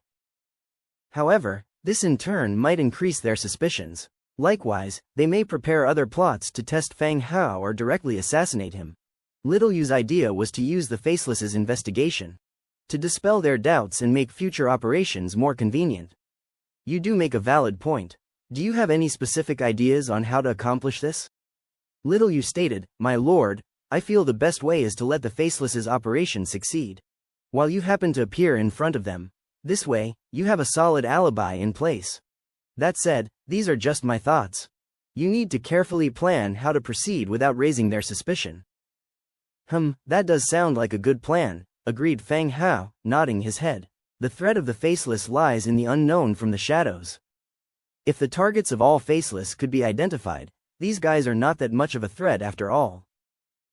Mr. Feng Hao could suppress them all with his martial power in an instant, or kill them directly to eliminate the future problems. But they are like a swarm of mosquitoes in the dark. They will only sting you when you're not paying attention. Though Feng Hao didn't believe they had the ability to kill him or wanted to be their direct target. Alright, I'll arrange a fairly good plan before taking action. Do you have anything else about the Faceless? Feng Hao continued to ask. Little Yu said, "A few days ago, I followed Lei Li to attend one of Faceless meetings, and found out that the Faceless actually had a kind of ranking system. Each city has a leader, who is in charge of distributing tasks and consolidating task information. And the whole investigation on you was proposed by this leader." Feng Hao listened in silence as Little Yu spoke. He only knew that the Faceless was an intelligence organization that infiltrated all walks of life. But he did not know much about the specific internal situation. Also, anything that Rebecca investigated wouldn't be revealed to him. Therefore, the rank, leader, and task distribution method that Little Yu mentioned were all news to him. "Is the leader Lei Li?" Feng Hao asked. Little Yu shook her head, "Not him. Lei Li is just a member." After the meeting, I tracked the leader and his carriage entered the city lord's mansion. It can be confirmed he is someone from there. The power center of the List city and the leader of the Faceless were both at the city lord's mansion. This news was surprising to Feng Hao, yet it seemed reasonable. Can the identity be confirmed? Feng Hao continued to ask. Not for the time being. He made his move very secretly. As he entered the city lord mansion, I lost my target. So, I haven't found out his true identity yet. Little Yu said awkwardly. The amount of people living in the city lord's mansion is not small. Besides the city lord's family, there are various guards and servants. The number is also quite large. It is hard to determine the enemy's identity through guessing. By the way, you said last time that a higher-up from the Faceless was coming. Has he arrived? Feng Hao suddenly remembered that Little Yu mentioned last time that a higher-up from the Faceless was coming. Not yet. His arrival time is still uncertain. But from Lei Li and their conversations, we can see that they attach great importance to him. He even has the ability to change the current situation in List City and bring them greater benefits and safety guarantees. Little Yu continued. Notify me immediately once there is intelligence. Also, take care of your own safety. Feng Hao was actually more interested in this foreign Faceless. He must be a hero-level figure to have the local Faceless take him so seriously. The hostility shown by the Faceless against the Transmigrators required serious attention. Even though he felt safe for now, basically, there is no way for them to coexist peacefully anymore. It's a matter of who will be the first to show their hand. Alright my lord, also take care. Little Yu finished speaking and then disappeared into the night like scattered ink. In List City, Feng Hao was not worried about his safety, as long as the city lord's mansion does not want to get rid of him.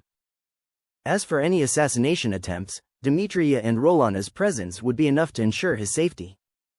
The next day, Feng Hao and Angia took their time strolling through the city again. At dusk, as expected, the city lord's mansion sent a message. It was still Rebecca's maid who strolled into Feng Hao's room. "Mr. Feng Hao, this is for you from the lady." Having said this, she handed over a map. Feng Hao took a look at the location on the map. It was still a relatively secluded place outside the city. Indeed, if you set up an ambush, it won't be in some place inside the city. Obviously, it would be more suitable for them to arrange it outside the city. Alright, I got it. Tell Lady Rebecca we will leave the city on our own this time. No need to arrange a guide for us. Fang Hao put away the map in his hand. Yes, sir, I'll report exactly as you said. The city lord's mansion maid replied softly. After sending away the maid, Fang Hao looked at the map in his hand and pondered the strategy in his mind. This operation was undoubtedly a trap laid by the Faceless. Though he had already received news, Rebecca remained oblivious. The next step was to act out a play, with the unsuspecting Rebecca cooperating to exclude himself. Night, 9 o'clock. The carriage arrived at West City, a bustling street. Although night was setting in, there were still many wandering crowds on the street. Pulling aside the carriage curtain, Fang Hao's gaze landed on a building named Powder Fox. This is a very famous pub under Lei Li. In modern terms, it could be referred to as an entertainment club. Alcohol was only a small part of the shop's income, more came from the skin trade, the casino, and the underground fight club. Fang Hao and Angia got off the carriage. They strutted down the street in West City. All the shops on this street were under Lei Li control. A few closed shops had scantily clad women standing out front. They leaned against the wall, waiting for business to come. Just as he stepped onto the street, a woman came straight over. Sir, want a woman? We have all ages, guaranteed to make you satisfied. Plus at this time, this location was perfect for this kind of business. Fang Hao was young and well dressed. He was easily mistaken for wealthy thrill seekers, as well as their important customers. Although Fang Hao continued walking, the woman still followed closely behind. Non-stop babble from her mouth. Sir, we have all ages of services, there are even soft-skinned young misses from noble families. Guaranteed to make you satisfied, the price is not expensive. You can choose anything from 50 gold coins to 500 gold coins. Fang Hao ignored her, took Angia's waist and carried on walking forward. Such an action showed his intention. The woman sneered and stopped following Fang Hao. Angia allowed herself to be embraced by Fang Hao and hugged his shoulder like a big sister. It's okay, I'm here. They won't coerce you. Thank you. Fang Hao felt the softness on his shoulder. The intimate actions of the two managed to fend off the women from both sides of the street. They reached the entrance of the Powder Fox pub. A little girl walked over. Sir, how about buying a bunch of flowers for your lady? Fang Hao looked at the little girl, who was just over a meter tall and simply dressed, and asked, how much? 1 silver coin, sir. Fang Hao took a silver coin from his pocket, put it in the girl's hand, and casually took a bunch of flowers from the basket and handed it to Angia. Angia took the flowers, glanced at them and said, You're not planning to spank me, are you? Besides, I don't like these things. They're not edible. Fang Hao rolled his eyes and told her not to keep saying weird things. They entered the Powder Fox pub. They were immediately met with a racket. Just inside the door were rows of dense tables. In front of the tables, there was a stage made of wood. Youths, scantily clad, were boldly writhing their bodies on the stage, intentionally and unintentionally exposing their secrets to the guests below the stage. The red-faced, drunken guests were clapping and seemed willing to spend all their money here. Fang Hao tightly held Angia around her waist, and the approaching girls wisely halted their advance. They turned around to find new customers. The two of them walked to the stairway. The Powder Fox had a casino on the second floor, a brothel on the third, and a concealed boxing ring in the basement. That is, the legendary gamble fight, where you could get rich overnight or lose your life. Sir, this area is not open to the public. 2 burly guards blocked Fang Hao's way down to the basement. At the staircase, 2 burly strongmen blocked their path. With one hand flipping open the lapel of his coat, the short sword tied to his waist was exposed, a clear warning. Fang Hao looked down the staircase and casually said, So, the boxing arena isn't open today, or is Lei Li not planning to do business? Hearing the young man in front of them call Lei Li by name, the men shared a strange look, suspecting this man may not be a regular fun-seeking patron. They addressed him politely, Sir, the boxing arena is open, but you need a pass to enter. Fang Hao waved his hand dismissively, looking impatient. He said, Go tell your supervisor that I'm Fang Hao, and I'm very rich. I plan to visit the boxing arena downstairs, so get me a pass. The 2 guards exchanged confused and puzzled looks. Fang Hao? They hadn't heard of such a man in the city, yet he was audacious in his speech. He wanted to enter the underground circuit on mere mention of his name. Seeing Fang Hao's firm stance, they feared neglecting a prominent figure. They hurriedly replied, Please wait for a moment, sir, I'll bring your message to the supervisor. Hurry up. One of the guards gave a signal to his companion, and hurried upstairs. On the third floor, inside a private room, Lei Li was lounging on the couch, enjoying the warm and passionate service from a woman named Deborah. Just as they were in the heat of the moment, a series of urgent knocking resonated from the room's door. Knock, knock, knock. What is it? Lei Li's tone was rather displeased. He despised being interrupted at crucial times. If the visitor didn't have a satisfactory reason, a corresponding price would be paid. Upon the door's opening, Lai Go accompanied a junior member inside. The junior member greedily eyed the woman next to Lei Li and hurriedly reported. Boss, a young man and woman have arrived downstairs. They want to go to the underground boxing arena. We stopped them, but he said his name is Fang Hao, and claimed that mentioning his name would allow him entry. The junior member spoke frantically, somewhat incoherently. However, everyone in the room understood the meaning. A flash of puzzlement crossed Lei Li's eyes. What did you say his name was? Named Fang Hao, possibly a young master of some family, has black hair, accompanied by an orc girl, the junior member repeated as he roughly described their appearances. Confirming the identity, Lei Li's frown deepened. Of course, he knew who Fang Hao was. The evening posed a planned action against Fang Hao. However, what he hadn't anticipated was Fang Hao abruptly showing up here, intending to go to the underground boxing arena. Lei Li turned to Lai Go and asked directly, "Is everything prepared down there?" "Everything is ready, boss." Lei Li fell silent for a brief moment, then instructed the anxiously waiting junior member. "Get him a pass. Also, assign someone to keep a close eye on him, monitor when he leaves, who he interacts with, everything." "Oh, okay, boss." The junior member agreed before exiting and rushing downstairs. The door was closed once more. Lei Li, frowning, sat on the couch wrestling with the situation. After several days of investigation, he also began to suspect that it was Fang Hao's team assisting Rebecca. Yet, news had already covertly reached the city lord's mansion. If it were Fang Hao, then he wasn't supposed to appear here. Yet here he was. Could it be, it's not him? Lei Li began to doubt his previous speculation. Boss, could it be that he's merely issuing orders and the one actually operating is his subordinate? Lai Go proposed his own doubts. Lei Li thought there might be some truth to it. The kid was fair and soft, heeding flamboyant manners. There was indeed a chance he wouldn't participate in battles. Has surveillance been set up at Fang Hao's residence?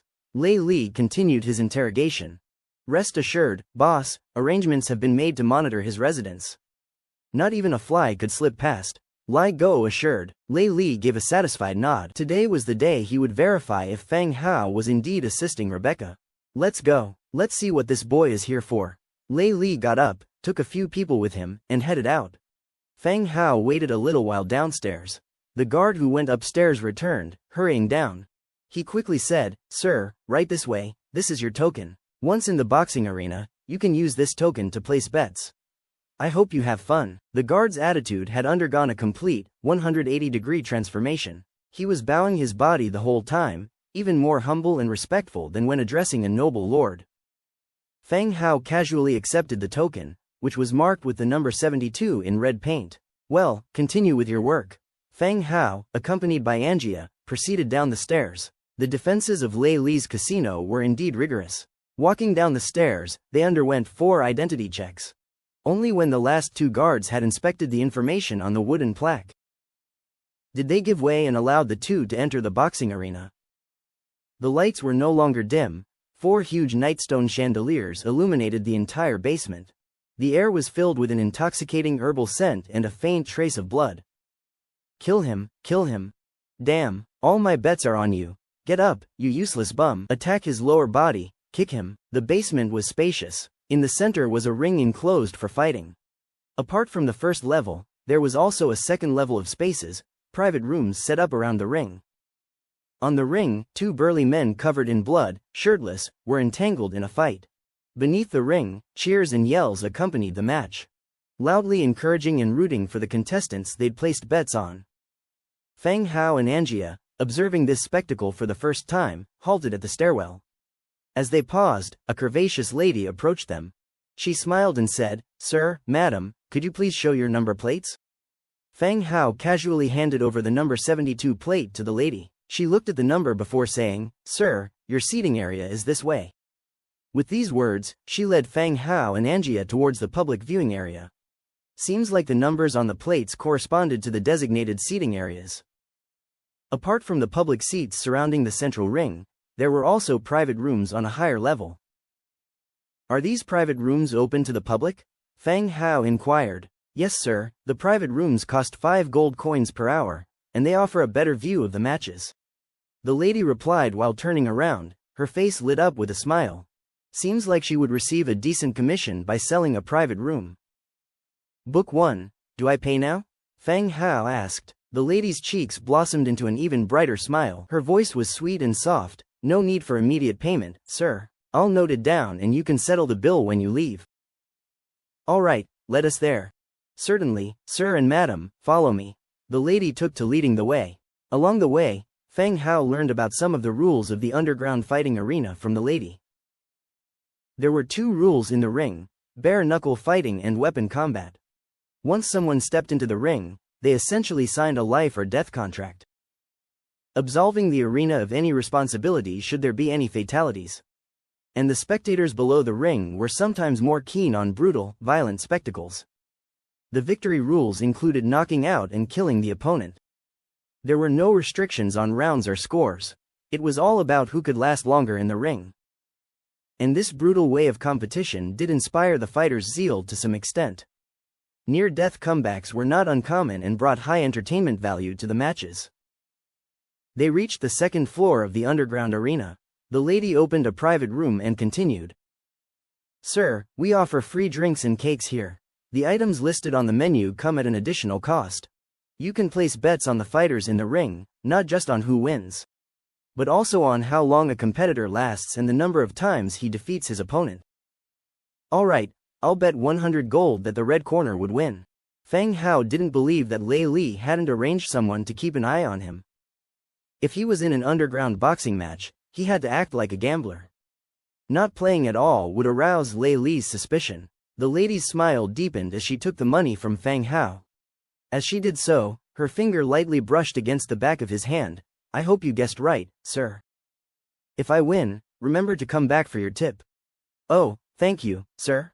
The lady didn't forget to remind Fang Hao, as she was leaving. Sir, if you need anything, don't forget to call me.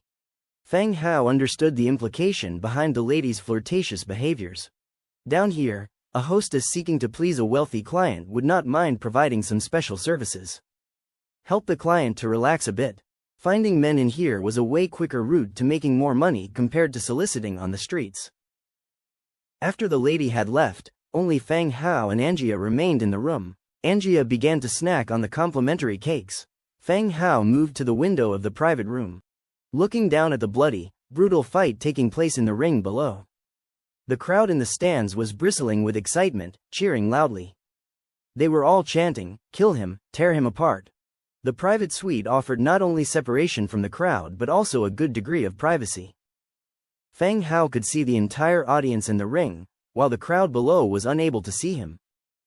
The lights were out in the other suites across from him. Evidently, they hadn't been sold that day. Angia, eat less. You wouldn't want a toilet break later. If anyone comes in, wake me up immediately, Fang Hao told her. Fang Hao had already explained the purpose of their visit on their way here. Angia nodded. All right, I got it. Fang Hao lay on the long couch, his head resting on Angia's thighs. Even if anyone was observing from the outside, they would only think that they were engaged in some intimate activities. After getting ready, Fang Hao summoned his supernatural ability, God's presence. In the blink of an eye, the soul fire ignited in the eyes of Skeleton, who was left back at the residence, now glowing with a spectral blue hue. With a flap of its wings, it disappeared into the night. Outside Lis City, in a dimly lit cave, Demetria, leading her team, was concealed within the cave. Everyone silently ate the food in their hands, awaiting the next series of action orders. Just then, a skeleton swiftly entered the cave and said, "Demetria, is everyone ready?" Hearing the voice, everyone present turned serious in an instant. Demetria promptly replied, "Sir, everyone is ready. There are 72 of us here, ready to move out at a moment's notice." For this operation, during the day Demetria had quietly left the city on her own. Similarly, inside the hideout at the Grey Bear Mountain, Fang Hao's instructions were received. Ming Wolf, the bandit, had brought 70 of his cohort to this cave, waiting for Fang Hao's message. Fang Hao naturally didn't trust these bandits. But with Commander Demetria leading the team, there shouldn't be any issues. Fang Hao nodded, still admonishing, everyone follows Demetria's dispatch. After eliminating the enemy, simply search the building, and leave before the city guards arrive. Be very careful not to be tracked during withdrawal. All right, understood, Lord, said Demetria. Don't worry, my lord, we will follow Commander Demetria's orders, Ming Wolf and others hastily answered. Good, then everyone follow me out. Everyone followed Fang Hao out of the cave, moving swiftly through the darkness in the hazy moonlight. After about 20 minutes of walking, a brightly lit mansion appeared in front of them. The shadowy figures of roaming guards could be seen outside the mansion. With the firelight, one could see mercenary badges hanging on the chest of the guards. It seemed like the Faceless had spent money to hire some mercenaries to use them as bait here. That didn't matter anymore, even if there are no Faceless inside, even if the mansion is empty. They still had to conquer it and kill everyone inside. Fang Hao looked at the mansion and said, take note of the surroundings, don't leave any traces. Understood, Lord. Demetria agreed and began to assign duties to everyone. When all was ready, everyone started to approach the mansion under the cover of night. Soon, a thick fog enveloped the entire mansion. Underground boxing club, inside another private room. The lady who guided Fang Hao stood nervously inside the room, her legs trembling slightly. In front of her were Lei Li, the club owner, Deborah, and the thug Lai Go. Any one of these three could determine her life or death. Where's Fang Hao sitting? Lei Li sat casually, asking in a deep voice. The woman's face turned white. Boss, he went to room 202. Oh, he went to a private room? Lei Li stroked his chin, continuing. What did he say to you? Tell me everything he said, don't leave out a single word. The woman swallowed a lump in her throat, recalling the things Fang Hao had said to her. When he came in, he asked about the price of the private rooms. Then asked about the rules of the boxing club and how to bet on fights, that's all. The woman said. That's it? Lei Li frowned. Yes, just that. He looked like a first-timer, he didn't know anything about this place. And didn't ask any other questions. The woman said hastily. All right, you can go. Lei Li waved his hand dismissively. Yes, boss, the lady agreed, and directly retreated. The room fell silent again. Lei Li contemplated whether Fang Hao's arrival was just a coincidence. After pondering for a moment, Lei Li gently patted the bottom of Deborah, the seductive lady sitting next to him. You fancy that kid, don't you? If you're free today, why don't you go have some fun with him, lighten up? Pa, Deborah spat lightly and retorted playfully. What do you mean by I fancy him? It's all for you. Get going, try to find out his intentions. HMPH, I don't know what you're into, always sending your own woman to other men. Ha ha ha, you love it, don't you? Outside the city, in the manor. A thick fog quickly covered the entire estate. The bright torches were slowly extinguished upon touching the fog. Why is the fog so thick? What on earth is happening? Everyone was in a panicked disarray. Meanwhile, Demetria took advantage of the fog, leading a small group quickly into the manor. They clashed with the members of the mercenary group. The mercenaries were few in number to begin with, faceless, bait to lure Fang Hao. In just a few minutes, the guards outside the building were wiped out by Demetria's men. The surroundings were finally cleared. Demetria directly pushed the door to the residence open. Swoosh! The moment the door opened, an arrow immediately followed, shooting out. Demetria tilted his head slightly, avoiding the arrow with ease. Inside the room, there were 6 mercenaries left. They were huddled together, forming the final defense formation. In the center of the formation, stood a red-haired man wielding a long sword, clad in heavy armor. The red-haired man stared coldly at Demetria. Seeing the robust tail revealed behind him, the man's eyes flickered. Lizardmen. In his mind, he was recalling when he had become enemies with this lizardman. Wondering what caused him to launch an assault against his group in the middle of the night. After thinking it over, he couldn't recall any memory involving lizardmen. He asked coldly, "Who are you, sir? We seem not to have offended you. Is there some misunderstanding here?" The current situation did not allow for an investigation of who was right and who was wrong. Only by resolving this conflict could the remaining 6 of them survive. Demetria's vertical pupils coldly swept over the rest. Who did you receive this task from? Demetria asked. The red-haired man frowned slightly, seeming to realize something. It seemed these people weren't targeting him but the ones who had hired him. If I tell you, will you let us go? One piece of information you're interested in exchange for 6 lives. It's a good deal, the red-haired man said again, apart from the confidential information from the task hall. For the tasks received personally, it was difficult for mercenaries to preserve the secret. But they had to confirm the exchange condition before informing the other party. He thought the lizard man would agree. But the lizard man in front of him just shook his head and issued the order directly. Kill them all. A huge wave of fighters then rushed in and began to besiege the 6 without saying a word. Not 10 minutes later, they had all been killed, leaving no survivors. Search this place, then prepare to leave. Demetria continued to give orders. Everyone began to search around. They needed to leave before the city guards arrived. Feng Hao released God's presence and awakened in the private room. He was still lying on Angia's legs. As for Angia, she was eating while watching out for him, a variety of snacks and fruits all placed on his belly. Seeing Feng Hao wake up, Angia asked curiously, "So, how did it go?" "The matter has been resolved. We sit a while longer, then we'll leave." Feng Hao removed the various snacks on his belly. "Ah, we're leaving so soon?" Her big eyes turned round, and she continued, "What if I go down to play a couple of rounds, to help us win some money?" I didn't find the players to be all that competent. None of that. In which casino do they allow customers to win? If you show promise, they will arrange new opponents, all set up in advance. Feng Hao said it straight out. Besides, no matter how many people he arranges, if they can't beat me, what can they do? Angia countered unyieldingly. Feng Hao still shook his head. We should play it safe this time. We mustn't attract too much attention. Seeing that Feng Hao absolutely disagreed, Angia had no choice. All she could do was to pout and continue to eat the free pastries. Knock, knock, knock. Just as they were about to leave after a while, the room door was knocked again.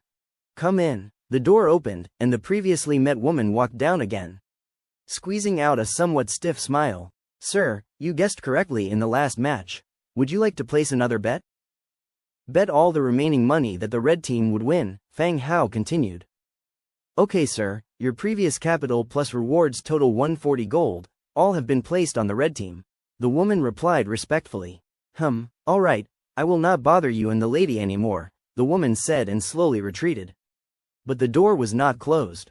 A delicate white hand stretched into the room a second before the door closed. Immediately after, the door was opened. A somewhat enchanting woman walked in. Deborah, Mr. Feng Hao, would you mind if I came in and sat down? Deborah's voice contained a touch of seduction. Feng Hao recognized Deborah, Lei Li's woman. Feng Hao had learned a bit about Deborah from Little Yu's mouth. Lei Li's woman and also his right hand. Together with Lai Go, they were Lei Li's right-hand men. Frequently accompanying some dignitaries, she extracted some intelligence from them. It could be said, she was an expert in dealing with men. Oh, Miss Deborah, I didn't expect we'd meet here, quite a surprise indeed. Feng Hao said with a smile, wondering why she had come. It was good she was here, the job was done. Seeing Deborah here, he would also be able to prove that he had nothing to do with the fight outside the city. Oh my, I didn't expect Mr. Feng Hao to know me, that's really delightful. Deborah said sweetly, gently closing the door and sitting down on the sofa. Hee, which man in the city doesn't know Miss Deborah's name? Feng Hao continued curiously. Why, do you also have an interest in fights? That's the hobby of men's, why would I like it? Deborah shot Feng Hao a playful glance and continued. Today, I'm just watching the shop and heard you were here, so I decided to come see you. With that, she moved closer to Feng Hao. Feng Hao had heard that Deborah is quite free-spirited. Any man she took a fancy to, she could be very proactive with. Could it be that she is interested in him? This boxing gym is property of Miss Deborah? That's impressive. Feng Hao feigned surprise. Oh my, it's not mine, it's Mr. Lei Li's. I don't have that kind of ability.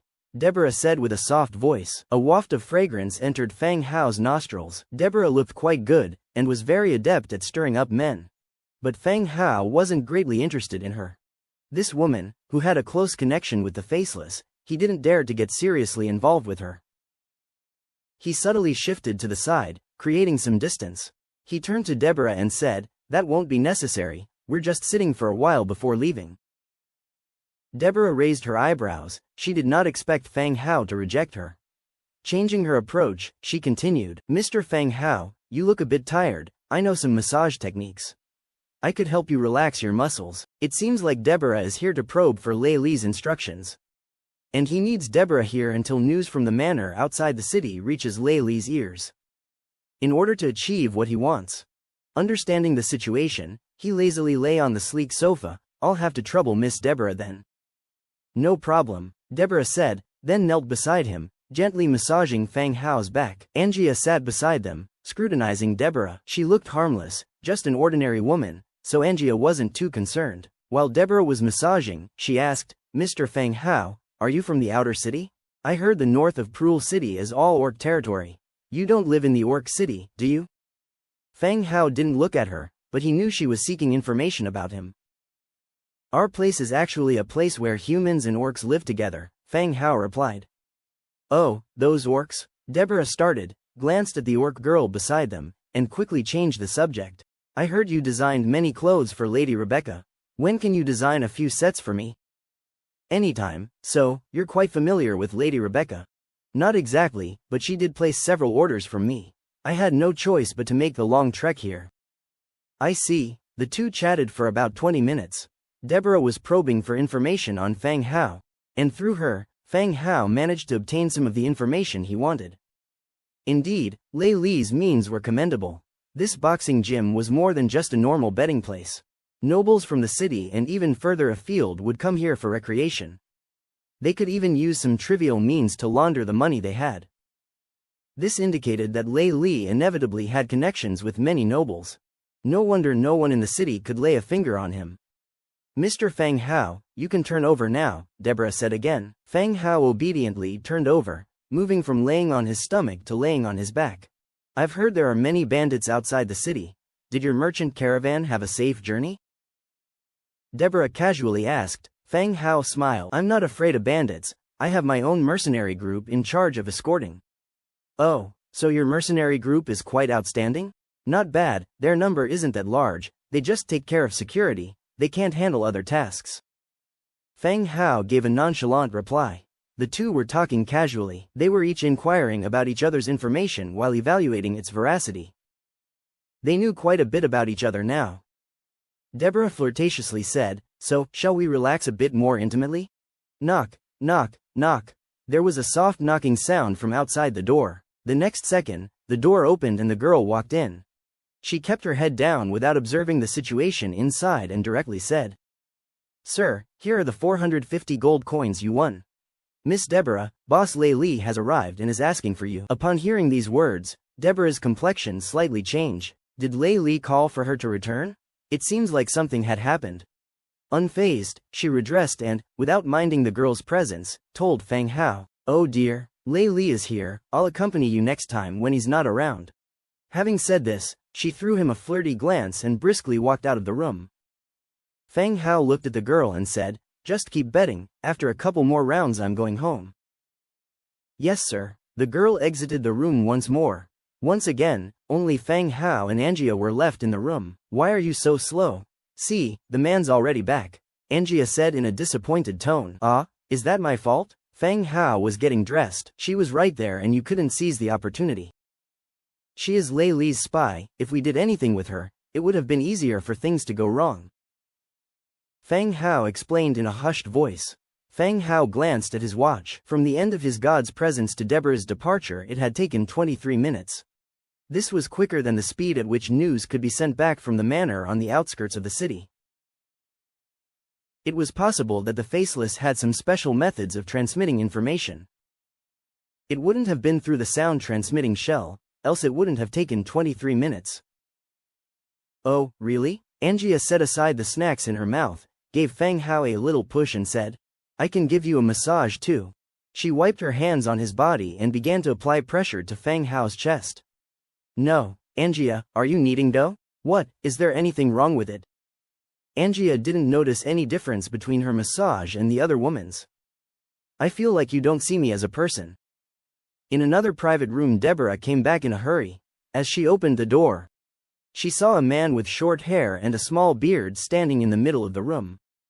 with a serious expression on his face.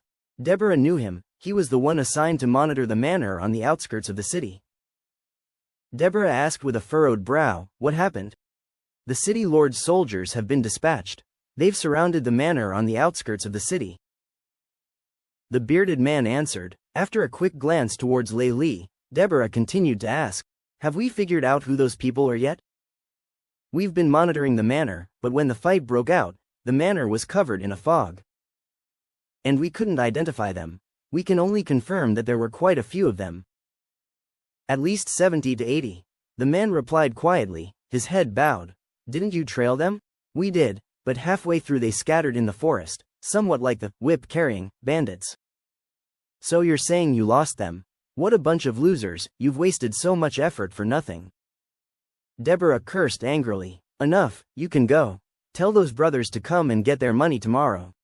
Lei Li waved his hand and said, "Yes, boss." The man agreed and slowly retreated. Lei Li turned to Lai Go. "Any movement from his place?" "No, the mercenaries he hired are still quiet. A few of them are drinking at the tavern under our surveillance." Lai Go answered. Lei Li nodded. "It's not a total loss, at least we know it's not that kid." The next day, Fang Hao had just opened his eyes and found Angia sleeping soundly next to him. Her upper body was tightly wrapped around Fang Hao's waist, occasionally sticking out her little tongue to lick his arm while in dreamland. "Yummy," she mumbled. "Damn it," Fang Hao cursed silently in his heart. This was just too much. Angia's stamina was much stronger than Fang Hao's. Having kept him up the entire night, she was just endless. However big she talked about satisfying him, all were bluffs.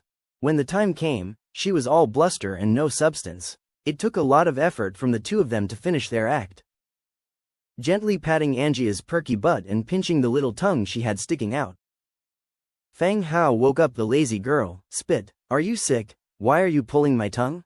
Angia glared at him, retorting angrily. "Wake up, it's late already," Fang Hao said with a smile. "Oh," Angia replied, occasionally casting glances at Fang Hao. The events of last night brought them closer.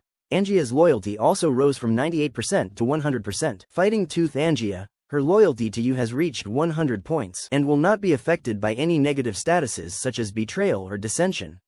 Before, Angia was forced to sign a hero contract by Fang Hao, making her obey his command on certain things, but with time, Angia began to develop special feelings for Fang Hao. Having come from Orc City, Fang Hao was the cleanest male she had encountered. And he didn't carry an unpleasant smell. Moreover, she appreciated his character and talents apart from his inability to fight and being too tender. She had noticed Fang Hao's flirtations with Era all along. She decided to give it a try last night. The experience was pretty satisfying. Having dressed and burst out of the room with a bang, Angia headed straight out. "Close the door, Angia," Fang Hao shouted as he pulled up his pants. Striding out of the room confidently, Angia was greeted by the maid and the little gray bear. "Good morning, Miss Angia." "Morning, Angia." Everyone seemed unsurprised by Angia's overnight stay in Fang Hao's room. In their eyes, it would be strange if nothing had happened between the two. For someone at Fang Hao's age with significant power, it was natural to have numerous women. Even the bunny maids were secretly brainstorming how to attract this handsome lord. Unfazed, Angia nodded casually while putting on her coat. "You are all up early." "Yes, Miss Angia," everyone responded in turn. After breakfast, Fang Hao took Angia to his textile store. Today was the opening day of the store. At the entrance, portraits of Rebecca and Rolana, the models, were already hung. The large canvas allowed everyone to clearly see the two women from a distance. It was still morning, but the front of the textile store was filled with residents who came to watch the excitement. Few people entered the store, most were still peeking from outside, conversing in low voices. "Isn't that Mrs. Rebecca? I didn't hear about the city lord's mansion opening a textile store." Since Mrs. Rebecca is in the portrait, it must have some relation to the city lord's mansion.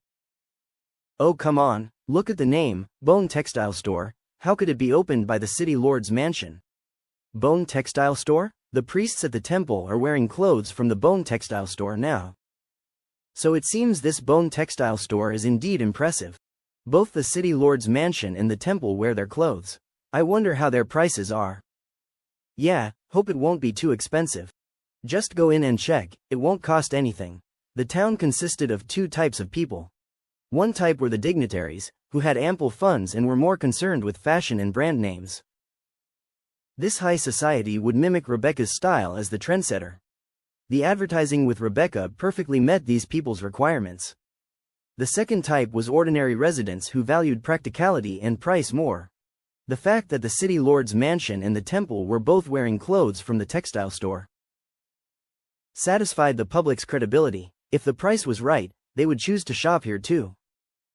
Therefore, Feng Hao's Bone textile store could compete with local, established textile stores.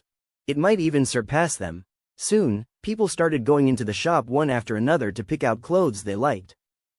Even elegantly dressed wealthy women entered the store to inquire about customizations. Feng Hao silently observed the crowd for a while. Seeing things progressing smoothly, he left satisfied. It was still early. Feng Hao and Angia took a carriage to the task hall again. East City was still bustling. Many mercenary teams gathered here to sell and exchange their resources and equipment. Though it was still daytime, there were fewer sellers than at night. Feng Hao and Angia got off the carriage and sauntered into the task hall.